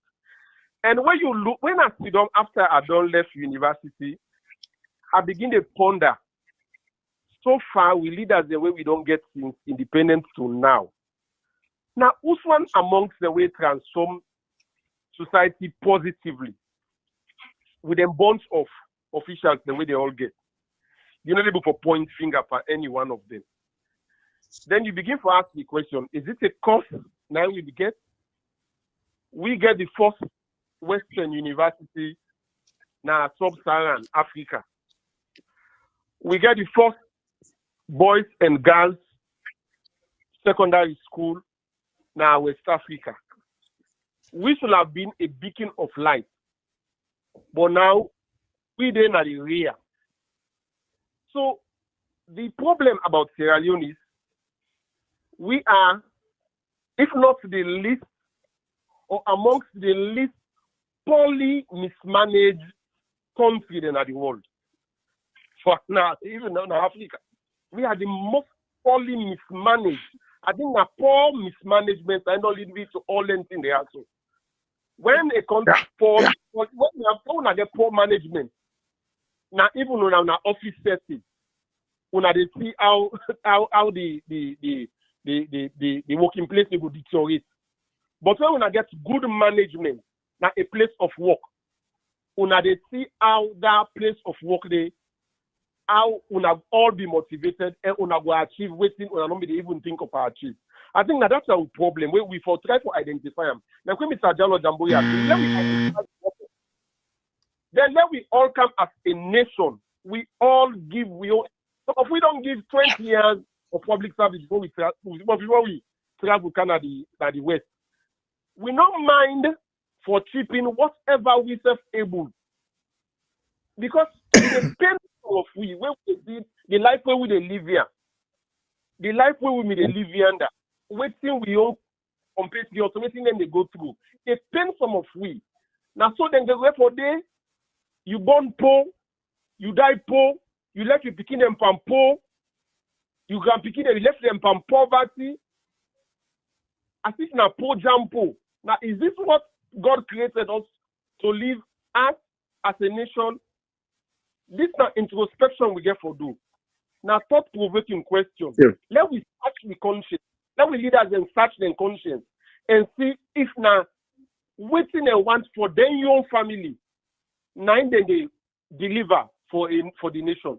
As so far, I go call back. Una, thank you. Thank you Yes, very sir. much. Thank you, sir. Thank you, sir. Well said. Well said. Well said. These are the train of ideas we should be giving out to society. This is leadership, Mr. Shyllon. This is leadership. This is what transforms people.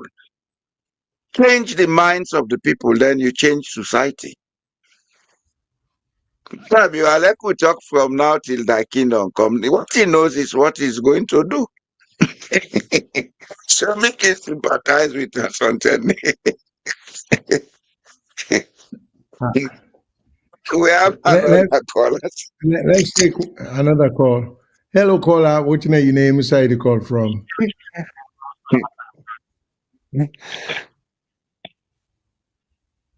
Hello, caller. Yes, Hello, good caller. afternoon, Mr. Sheldon, and good afternoon, Mr. Jallo. Thank you so far. Interesting comment. But I think one caller been called, and they talk about the economic aspect of this, especially the financial aspect of it. Because whatever we talk about, we will talk till we die. If you don't get the finances for it, it's nothing. And I make every plan we don't talk about, or any government we don't talk about, is they don't have the finances for it. We don't even get the finances for to fund our government, not alone or projects. For example, today, the seed salon, part of the 5 pillars of this current president, the seed salon is estimated for 5 years' term, $1.2 billion. $1.2 billion today, every month. So that is about what, 200 million or so, right? And but the government is not. There's a shortfall to do this. Every project we get at the country, there is a shortfall because we don't have the funding. The funding is dependent on what's coming from outsider. Hello? Yeah, we're listening. Go ahead. So the funding always is dependent on coming from outside, from donor country, IMF, World Bank, which is not usually guaranteed because those are long terms. Until we find a mechanism for funding that, we go sit down and talk say tomorrow. Because number one, we don't get the tax base in our salon to create the kind of funding that we need to provide for our country, to fund our country, to fund any project. There is no tax enough revenue. The tax revenue is not there. I'm not sure what can anyone tell you. You know, and that's why some of us have always believed a diaspora fund, a diaspora bond, a diaspora tax is the way. You take your pick, one of the three. Because without the funding, nothing works. We will talk now, 100 years from now. If you look at every political party, they all get the so-called manifesto. In their manifesto, they will talk tomorrow, but none of them will tell you how they fund whatever BS that they try for doing at Salon.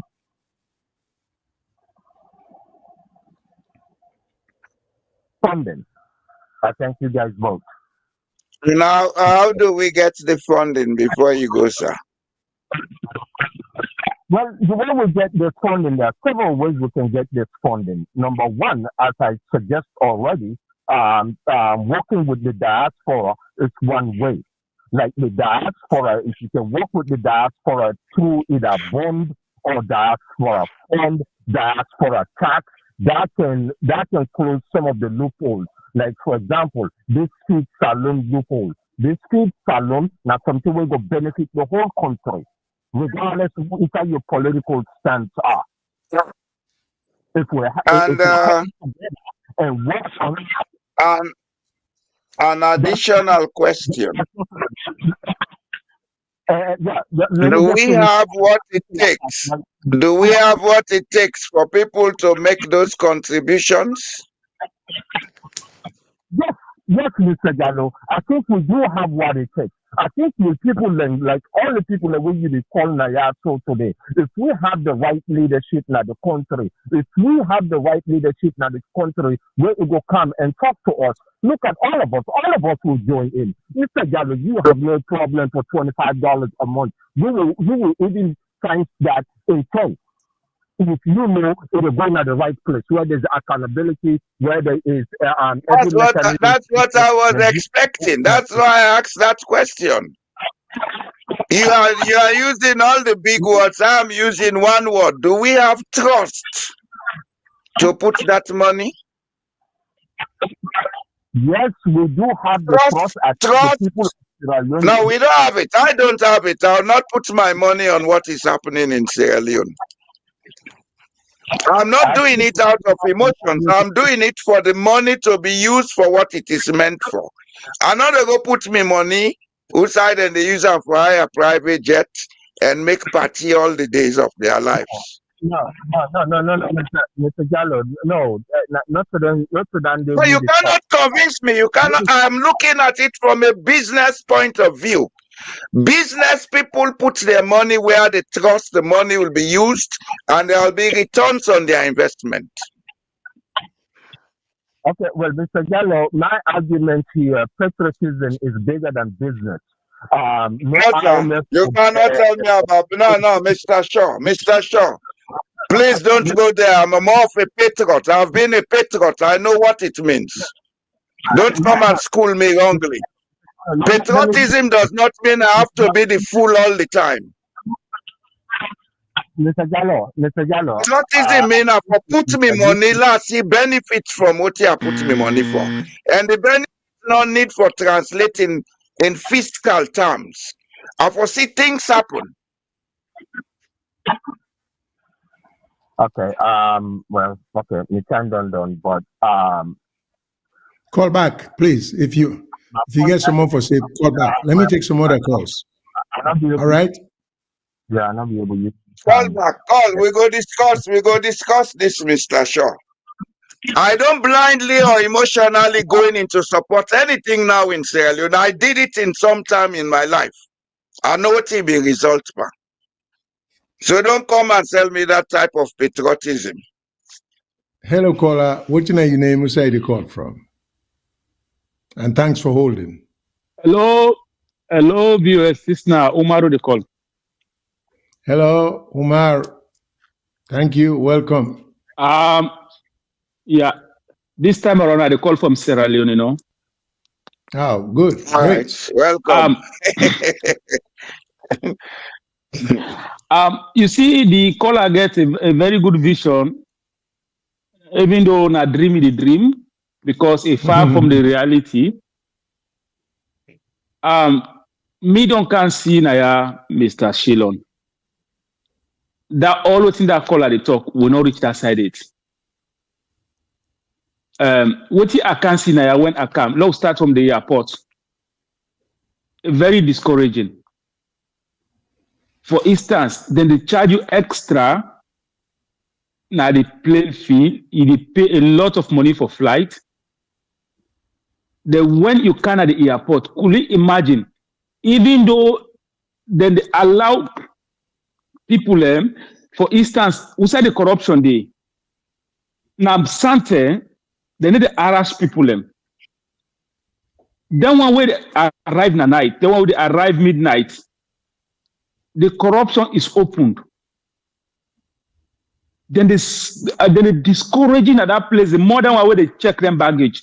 Could you imagine when you get ordinary shoes, they don't check the plastic, they don't know it's not shoes inside the plastic.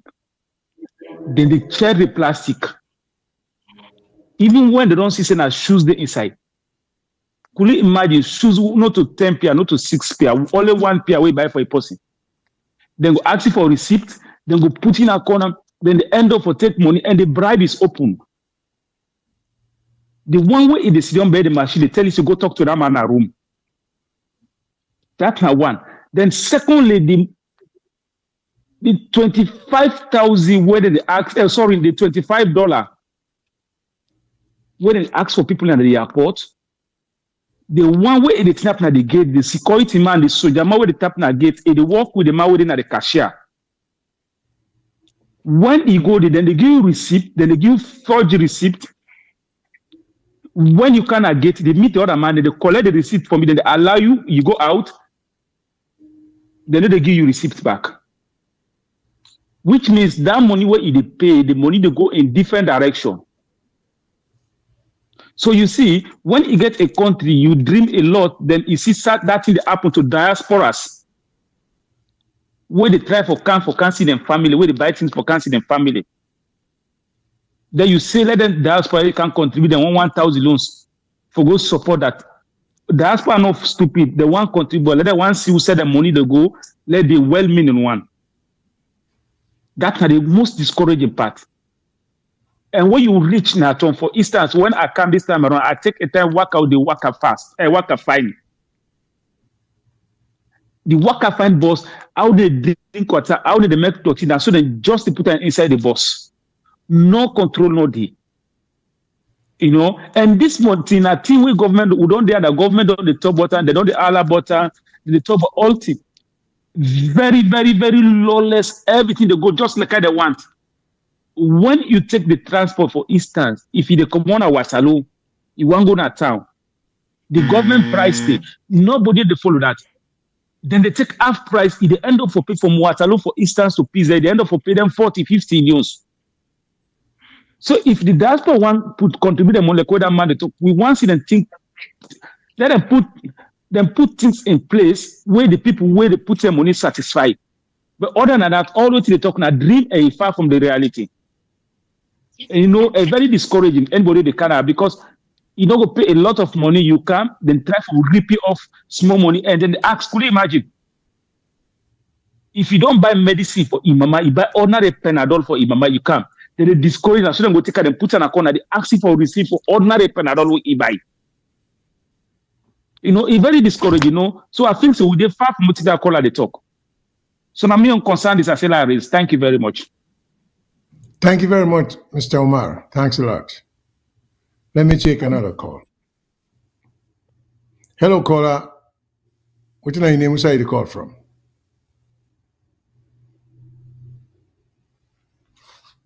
Hello, caller. Hello. All right. We will get back to the caller, but I will just deal with some of the other issues. Then we talk about justice reform or they call it Justice Sector and Reform Strategy, 2024 to 2030, whatever that means. Well, I am not even so sure what that means, other than an attempt for try forget foreign money. We're not going to improve the legal system, the justice system. Because I happen to be one who's been to Sierra Leone many times, met with attorneys general, met with chief justice, come up with ideas, make suggestions, tell them if they are interested in improving the system. Some of the things then the practices then we will get now, some of we then here to do legal work. We can solve the problem back home. And all you get is platitude, response like, hey, oh, okay. Well, obviously when you turn your back, then they say, then I remember say this in America. Because we are so determined for all we serve to that lower level of quality work, that lower level of accountability. Oh, that's the commitment. So nothing good, nothing progressive that you have in mind to suggest to these people they're interested in. The other disappointment that I've always mentioned, when the two major offices in the justice system, that of the Chief Justice and that of the Attorney General, these are two extremely powerful positions. Just by virtue of their job descriptions, they can make tremendous impact, progressive impact, will go help with justice system. I mean, we don't need the West for country, we say. Well, look, going back, in fact, there was a gentleman who probably saw nothing wrong with that. The baseless eradication or abolition of this so-called jury trial replacement. And these people have not been able to come up with one good reason why the replacement of the jury system is a better idea than with the two, one judge, two juror or counselors, I don't know how to call them, system. Whoever thought of that process there? Where else in the world, maybe except some religiously run countries where people's rights are not that much taken into consideration, where you will see such a thing.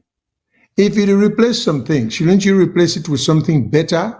Shouldn't you have by now had a proven fact or evidence that this replacement is better than what you're getting rid of?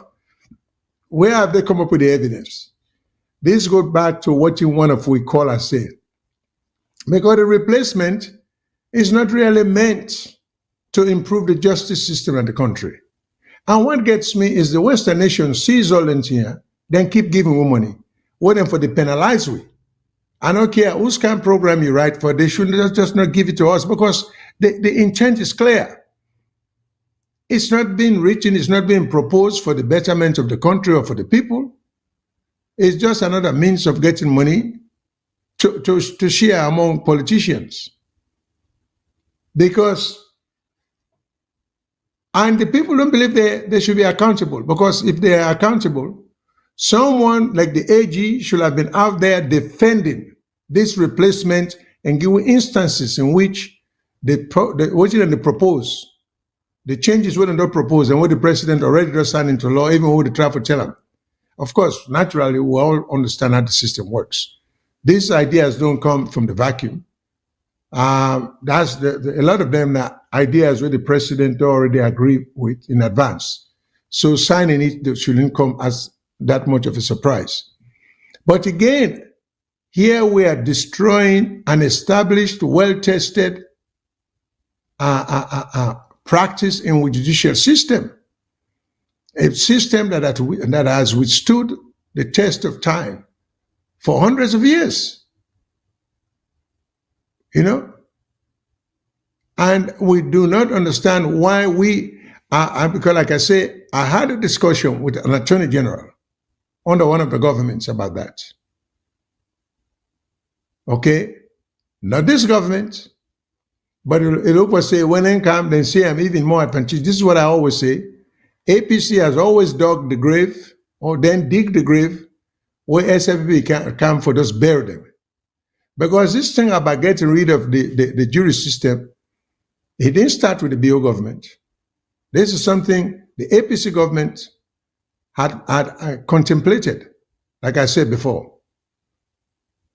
And the reason I said, I think it's a bad idea. And you get some respectable lawyers in the country who seem to contribute to that, but were willing to listen to which is the disadvantage. But I was told that the literacy level of our people is such that a jury trial is not worthy of the time it takes. And then they mention procedural, like jurors are hard to find, they don't report. Well, isn't that what we have, government? If you let it be known to a prospective juror that he must be in court, if you let it be known to an employer that you must allow this person to come and serve on the jury, if you let it be known that there's a prize or there's a penalty to be paid if you fail to appear without justification, if you let it be known to the juror or the jury, the prospective juror, why is it that that service day is necessary, and you let it be known that the Jew will get a stipend, not a pay, because then they pay you for your service to society. But we don't even feel it's necessary. Our governments don't even think it's necessary to explain to people why policies are being adopted and implemented. They conceive policies, generally policies that are not in the best interest of the people and the country, and they just implement it. Parliamentarians don't take their job seriously. You know, they too are just there for the money, you know, because they see this as an opportunity in a lifetime. And so they don't give consideration to the substance of what is being proposed. So, I mean, there's so much going on. It's kind of hard to understand the cruelty with which we engage. Now, when we talk about this so-called justice sector, now these folks know it was not too long ago where the European Union get even the current acting Chief Justice for travel the country and being paid to go and see people whose constitutional human rights are being violated by being kept indefinitely in detention. I don't know how much progress was done. This is what gets me about the Western nations, because they should hold people accountable. But why should they be more concerned about how we treat each other if we are not concerned about how we treat each other? So now, this idea about this reform, there are a lot of things we can do without even getting into all this so-called strategic 2024 stuff. I mean, there are basic things that need to be done within the judicial system that we all know. Like I've always said, the two powerful positions of Attorney General and Chief Justice, if then people they take their job seriously, then go make tremendous positive impact on society. They don't need parliament for that. They don't need foreign aid for that. All they need for the knowledge, they need to get the knowledge and get the desire, the desire for make Sierra Leone a better place. That's all it takes. They don't need all this money. I think this so-called wonderful name of justice sector and reform strategy is just a way of attracting foreign money coming in. But if we're really serious about really improving the system, there are many things we can do to start off with. Basically, speedy trials. Speedy trials. Unnecessary detention for flimsy or frivolous charges. Mandate a Padema Road prison because he get accident with a motor car or a bank public pool, or he get a small quantity of marijuana. He did it 3 years, 4 years, the wait trial. Basically, they just throw them in there and forget about them. So I mean, do we need the Europeans then? Do we need the UN? Do we need anybody for tell we say that's not right, that's unfair? And do we need them for tell we say, in fact, you see, the irony of all this, where we don't need too speedy a trial is where, for instance, when people were accused of treason recently, nowhere in the world, I say that again, you can be charged with treason in November. You are on trial February, March, and by July they don't convict you. Nowhere. A jury trial is such a capital, not jury trial, a treason charge is such a capital charge that just what you would call pre-trial motions that a good defense lawyer has to file. And for the court to rule on those motions, they are numerous, they are technical, they are time-consuming, even within the legal process. And some of them pre-trial motions, then they will have to go all the way to the Supreme Court to be ruled upon for proceedings to even begin. And yet, in 6 months, people were already tried and found guilty. 2, if we try to improve the system, we need to know how would it get confession from people. Whether confession are being coerced, whether you being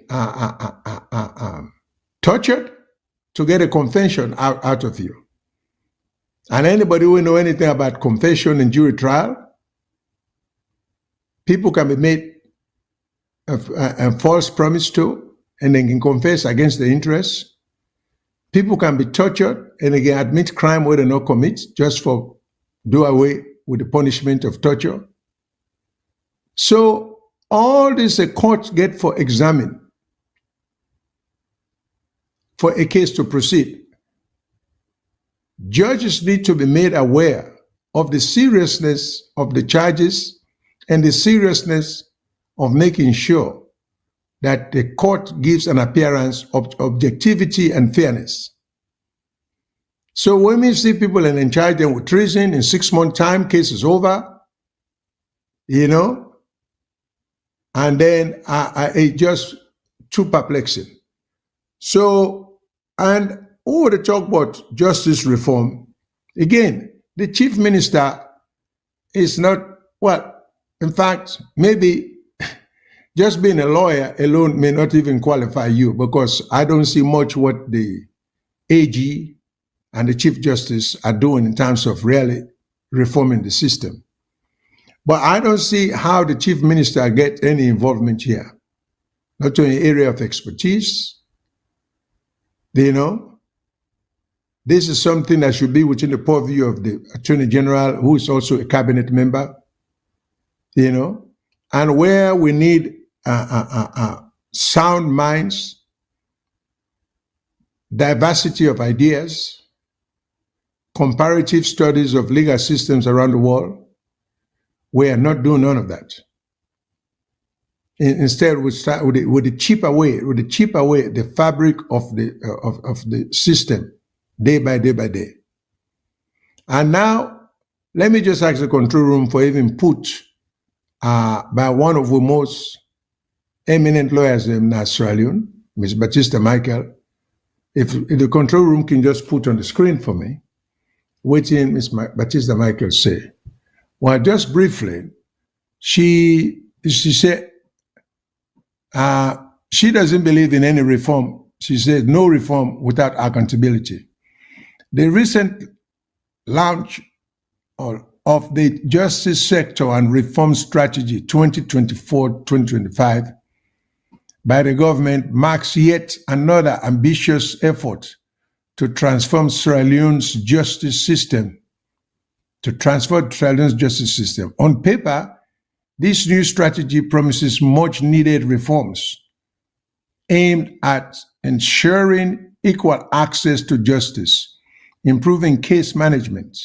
And case management is very key, because I don't even think we'll get any system now in place in terms of how to manage cases, and enhancing the rule of law. But like many citizens, I find myself approaching this announcement with a sense of skepticism rather than excitement. Why? Because as we've seen time and time again, reform without accountability is nothing more than a hollow exercise. I make bold to say that in Sierra Leone, we do not live under the rule of law, we live under the rule of men.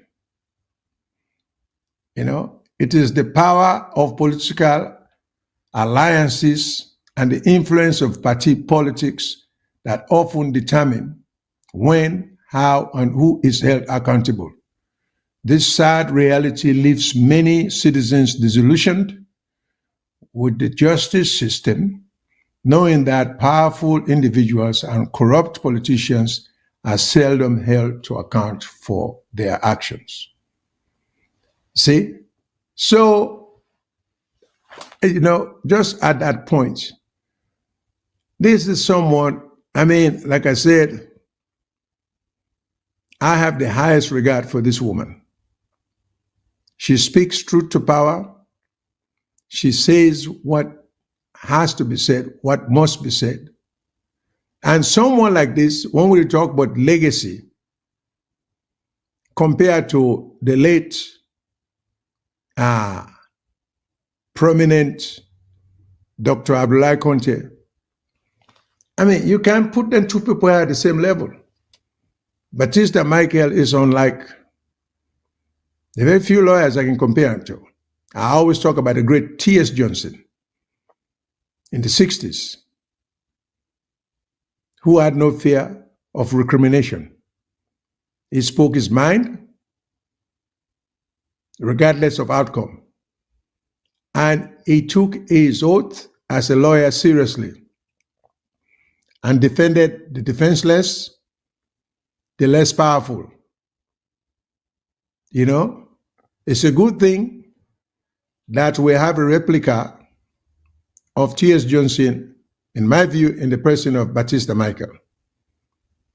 Now, I don't want to dominate the whole thing, but then I see, because I want for a little touch on also the, with former Attorney General, former ACC Chief, one of the supposedly top lawyers in Sierra Leone, Mr. Joseph Fitzgerald Kamara.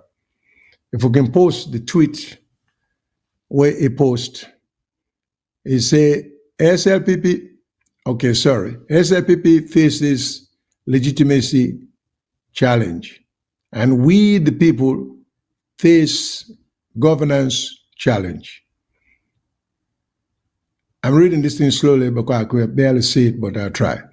This impasse cannot sustainably lead to peace and prosperity. The trust electoral fraud, the trust electoral fraud needs to be primarily addressed to restore confidence and stability. People's votes, like their lives, must be secured. I know I didn't read this thing well enough for people to get the essence of it, but I could barely make it out. And I think to that tweet, but it's on the screen, somebody might be able to, might have a 2020 vision better than mine. The First Lady of Sierra Leone, I think, responded to that tweet today.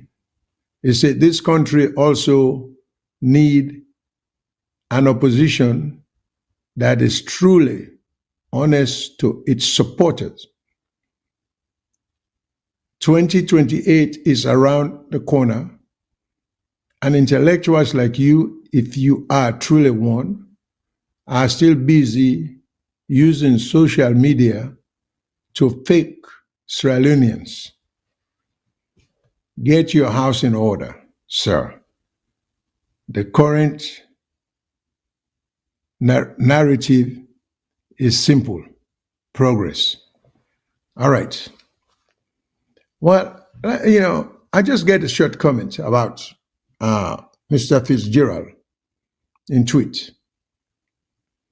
Mr. Fitzgerald, once upon a time, was an attorney general in Sierra Leone. Mr. Fitzgerald, once upon a time, the ACC commissioner. I hate to be personal, but sometimes we get to call these guys out. I want let Mr. Fitzgerald tell we, the people, when he held those two powerful positions, that as I don't indicate the power of the AG's office, what did he do to promote or enhance justice in Sierra Leone, to improve the judicial system in Sierra Leone? It's a simple question. And Mr. Fitzgerald is welcome for Kang show, for tell we, maybe we're missing something, because this is a process of, we try to educate the people. So if we're missing something, I think he has an obligation to clarify certain misunderstanding. But you don't become an ACC commissioner like the current one we're seeing, who basically himself has become corrupt. And you don't become an AG and you leave office, you come into office, you leave office, you don't make a speck of improvement to the justice system and have anything to complain about. Okay? And that doesn't mean I'm not in agreement with in observation, but I just think he is not the right carrier of the message, because he had an opportunity to have helped to avert or prevent this kind of situation we're complaining about now. I'd like to know what he did to prevent that. Have we ever had, when he was in power, the Batista Michael moment to speak truth to power, of which he was part? So, and in terms of, and I never could understand this whole issue. We had the tripartite. It was clear that that was what you may call our last hurrah, in the sense that APC should have gone all out to make sure that no stone was left unturned. The first fundamental mistake I think they made was for them to, by implication, agree that only APC and SLPP speak for the people. They silent the other small party leaders then. I think I blame APC because the party in power, I mean, it's obvious they will do all they can to maintain advantage. But to be a responsible opposition, they should have been the one pushing for the smaller parties to be involved, which they did not. And some of them smaller parties, and they had sound intellectuals then. What would be the lead them party then there? The Charles Magai, the Claudius Cole, Mr. Sandy. You get a lot of good leaders for the small parties then, who were not even made part of this tripartite issue. For whatever reason, I don't know why APC thought it was so advantageous to have just gone along with the dictates of the SLPP. Now they want to complain when they don't make themselves a viable opposition. They were just an opposition who wants to come to power with no plan of what they were going to do good for the country. And issues that should have been raised then are being raised now. why wasn't the fairness of the election had been made a sticking point between APC and SAPP until the tripartite third parties that we're not going to move forward unless that aspect of the election is decided. But no, they are too anxious for power. It reminded me of Robert Mugabe during his time in power, when Mr. Shangarai, in opposition leader, get Mugabe in a position where Mugabe had actually lost an election. But Shangarai wanted to be something so badly. All he had to do was to stand up to the international community and pressure them and say, no, if we're going to teach with democracy, this is an election we want fair and clear. Mugabe had lost. Now we're on a duty for pressure and for commander power. Instead of that, Shangarai, in a hurry, decided saying one share power with Mugabe. That's the selfishness of. So I was not surprised when he ran into all kinds of trouble, Shangarai, because he was not going to make a good leader for Zimbabwe. So we see the same kind of leadership or lack of leadership on the part of APC. You know, well, I happen to be among the minority opinion, but I've always maintained APC and SAPP have nothing to offer Sierra Leone. They're not exhausted in usefulness. These two parties. People when you talk about the dream, this is just a dream. APC and SAPP then lack what it takes to run a country. You know? So, but people can continue fooling themselves that these parties mean something, but they mean nothing. They will never bring greatness to Sierra Leone, these two parties, either one of them. And they are the same old recycled guys, you know? The Alpha Cans, the guys who go round and round and round, you know, the Yum Killers, when things are not right with them, they jump ship. Then when things get hard on the ship, they're on board, they jump back to the ship they jumped out of. And so that's the characteristic of the politics we get in Sierra Leone. So, and also that indicates with people them, that's what degree, just having a degree can do for you. Doctor this, doctor that. The capability is not there. The vision is not there. I'm talking about vision. And I will stop after that. Now, a visionary leader is a leader. You don't have to be very smart.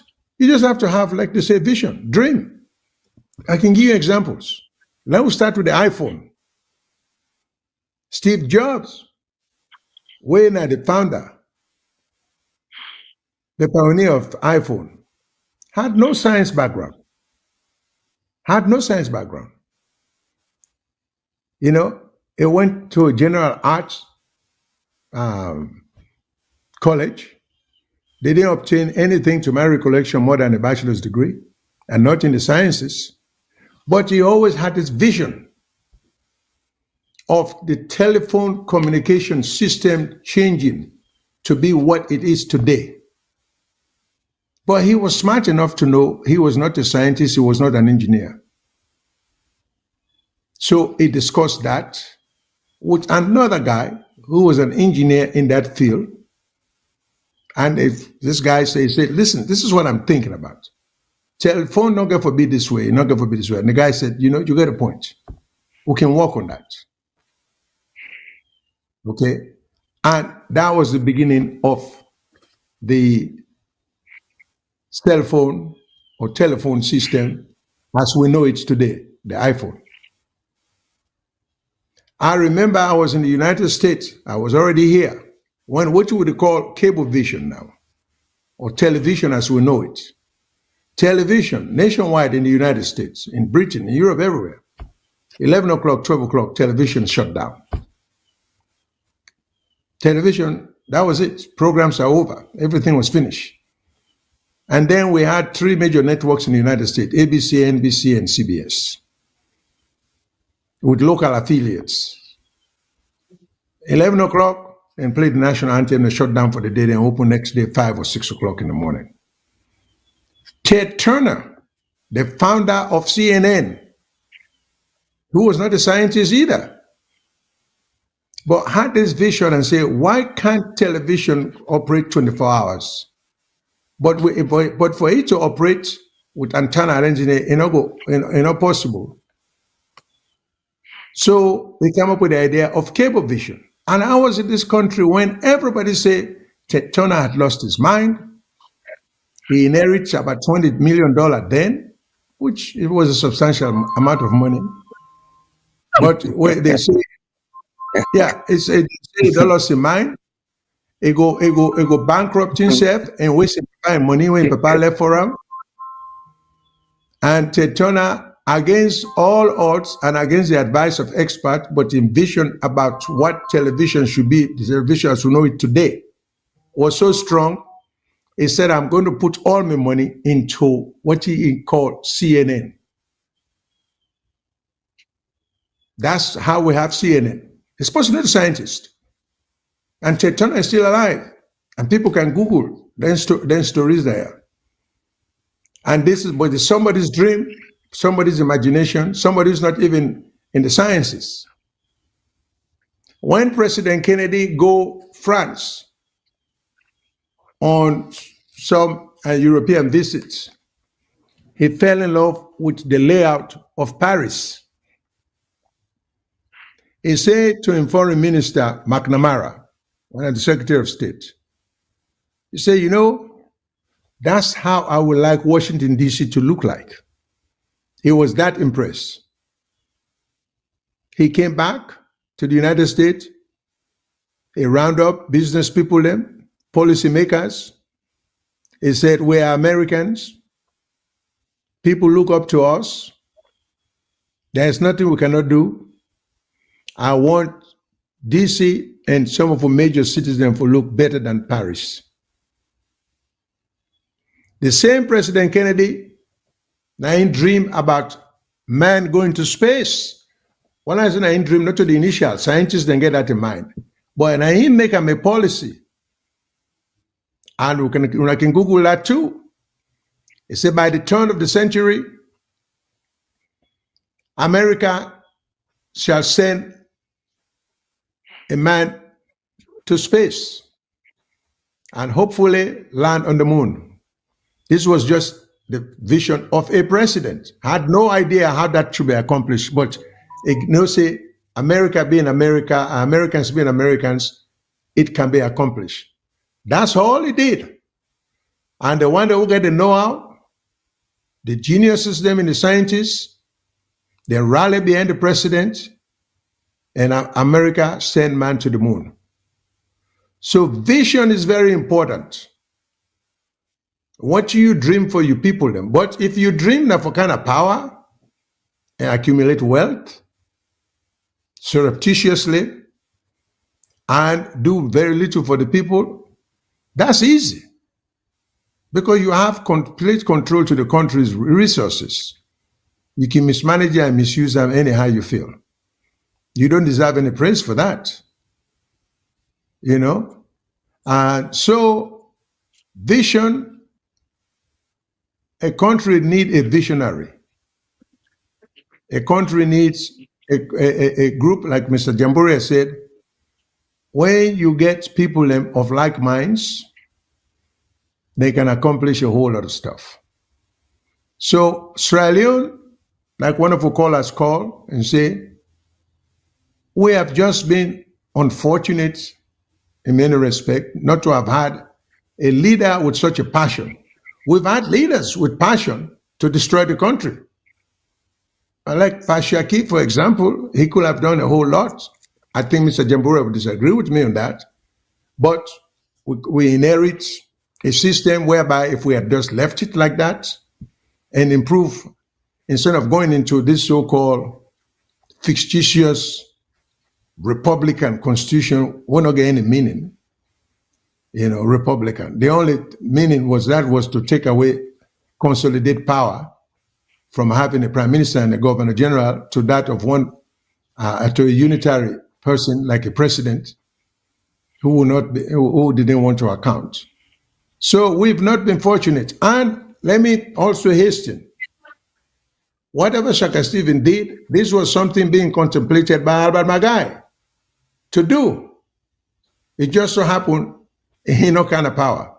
So we just have never been that fortunate in the sense of having a leader who really can move mountains. Because there are a lot of things a leader can do, who could help the people. And for Bill Breach, $2 billion breach, we employ 100 people, it not make any sense. I mean, it's so selfish, it's so clear that this is not for just enrich a handful of people. So we've just destroyed the system steadily. We got irresponsible oppositions. When SFPP was in the opposition, they were just as equally irresponsible. Everybody knew and they know how Anas Kurma did the deal with them in terms of the brown envelope, So SFPP has no bragging rights as to APC being irresponsible in opposition, because this is what they consider opposition to be. That said, let me switch to my co-host. And I'm through for the night, so Mr. Jamboria, you can wrap it up. You can do it at the end of it. Thank you very much, sir. Thank you very much. There are many areas I will not agree with you. And that's the good part about our show. I would say it again, and I don't care if people understand it or they misinterpret it. We are talking about leadership, we are talking about vision. A country is a collective of people, not one person. If people as a collective have a mentality that cannot allow visions to be translated, then they will never be translated. That's correct. We are blaming Shaka Stevens for Republic. We are blaming Shaka Stevens for a one-party state. Fine. Shaka Stevens is dead and gone 30 more years.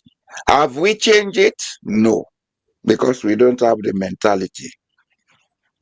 Secondly, Ivory Coast got independence in 1957 or 58. By 1960, it became a republic and a one-party state. Up to 1993, it was one-party state. Ivory Coast thrived within that period. They built the foundation that is today La Côte d'Ivoire. They built the foundation on an agro-economy because the people had the same vision. They had the cultural intelligence to work as a team. 1977 to 1982, Sierra Leone went bankrupt. And that was the time we had all the people in cabinet with a PhD. We went bankrupt because those idiots with PhD lacked the cultural intelligence to transform the society. If we are looking at these issues, Mr. Shyllon, let's think out of the box. Sierra Leone will never change if we continue thinking the way we think. Out Julius Maada, put somebody else. He is going to come with a bundle of idiots who will do the same or worse. Our first task is to build the necessary cultural and social intelligence in society. This is what we have been missing before independence, after independence, and even now. Yes, we had beautiful buildings and things like that in the past. They've all disappeared. Those buildings were not built by Sierra Leonean mentality.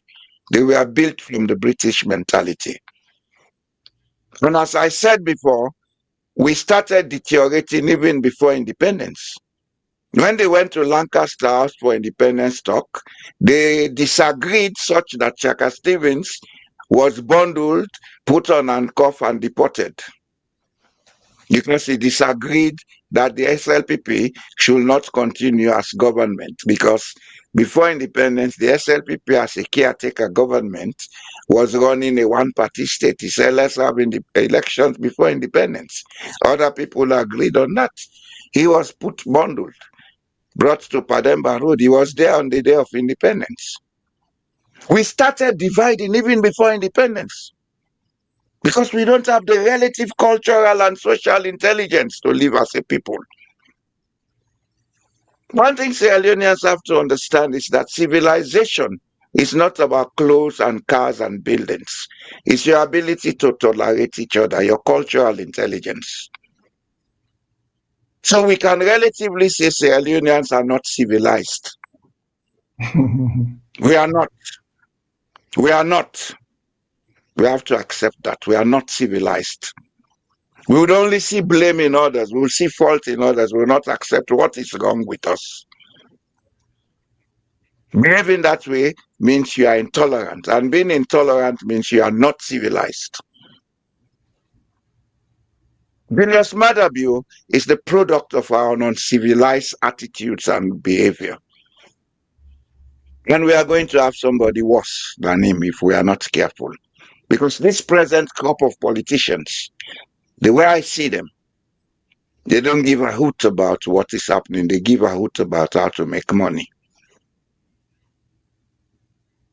It's time we begin to say these things. Let's get out of that box. Religion and education has colonized us. Let us decolonize our minds. Religion is not bad. God is not unfair.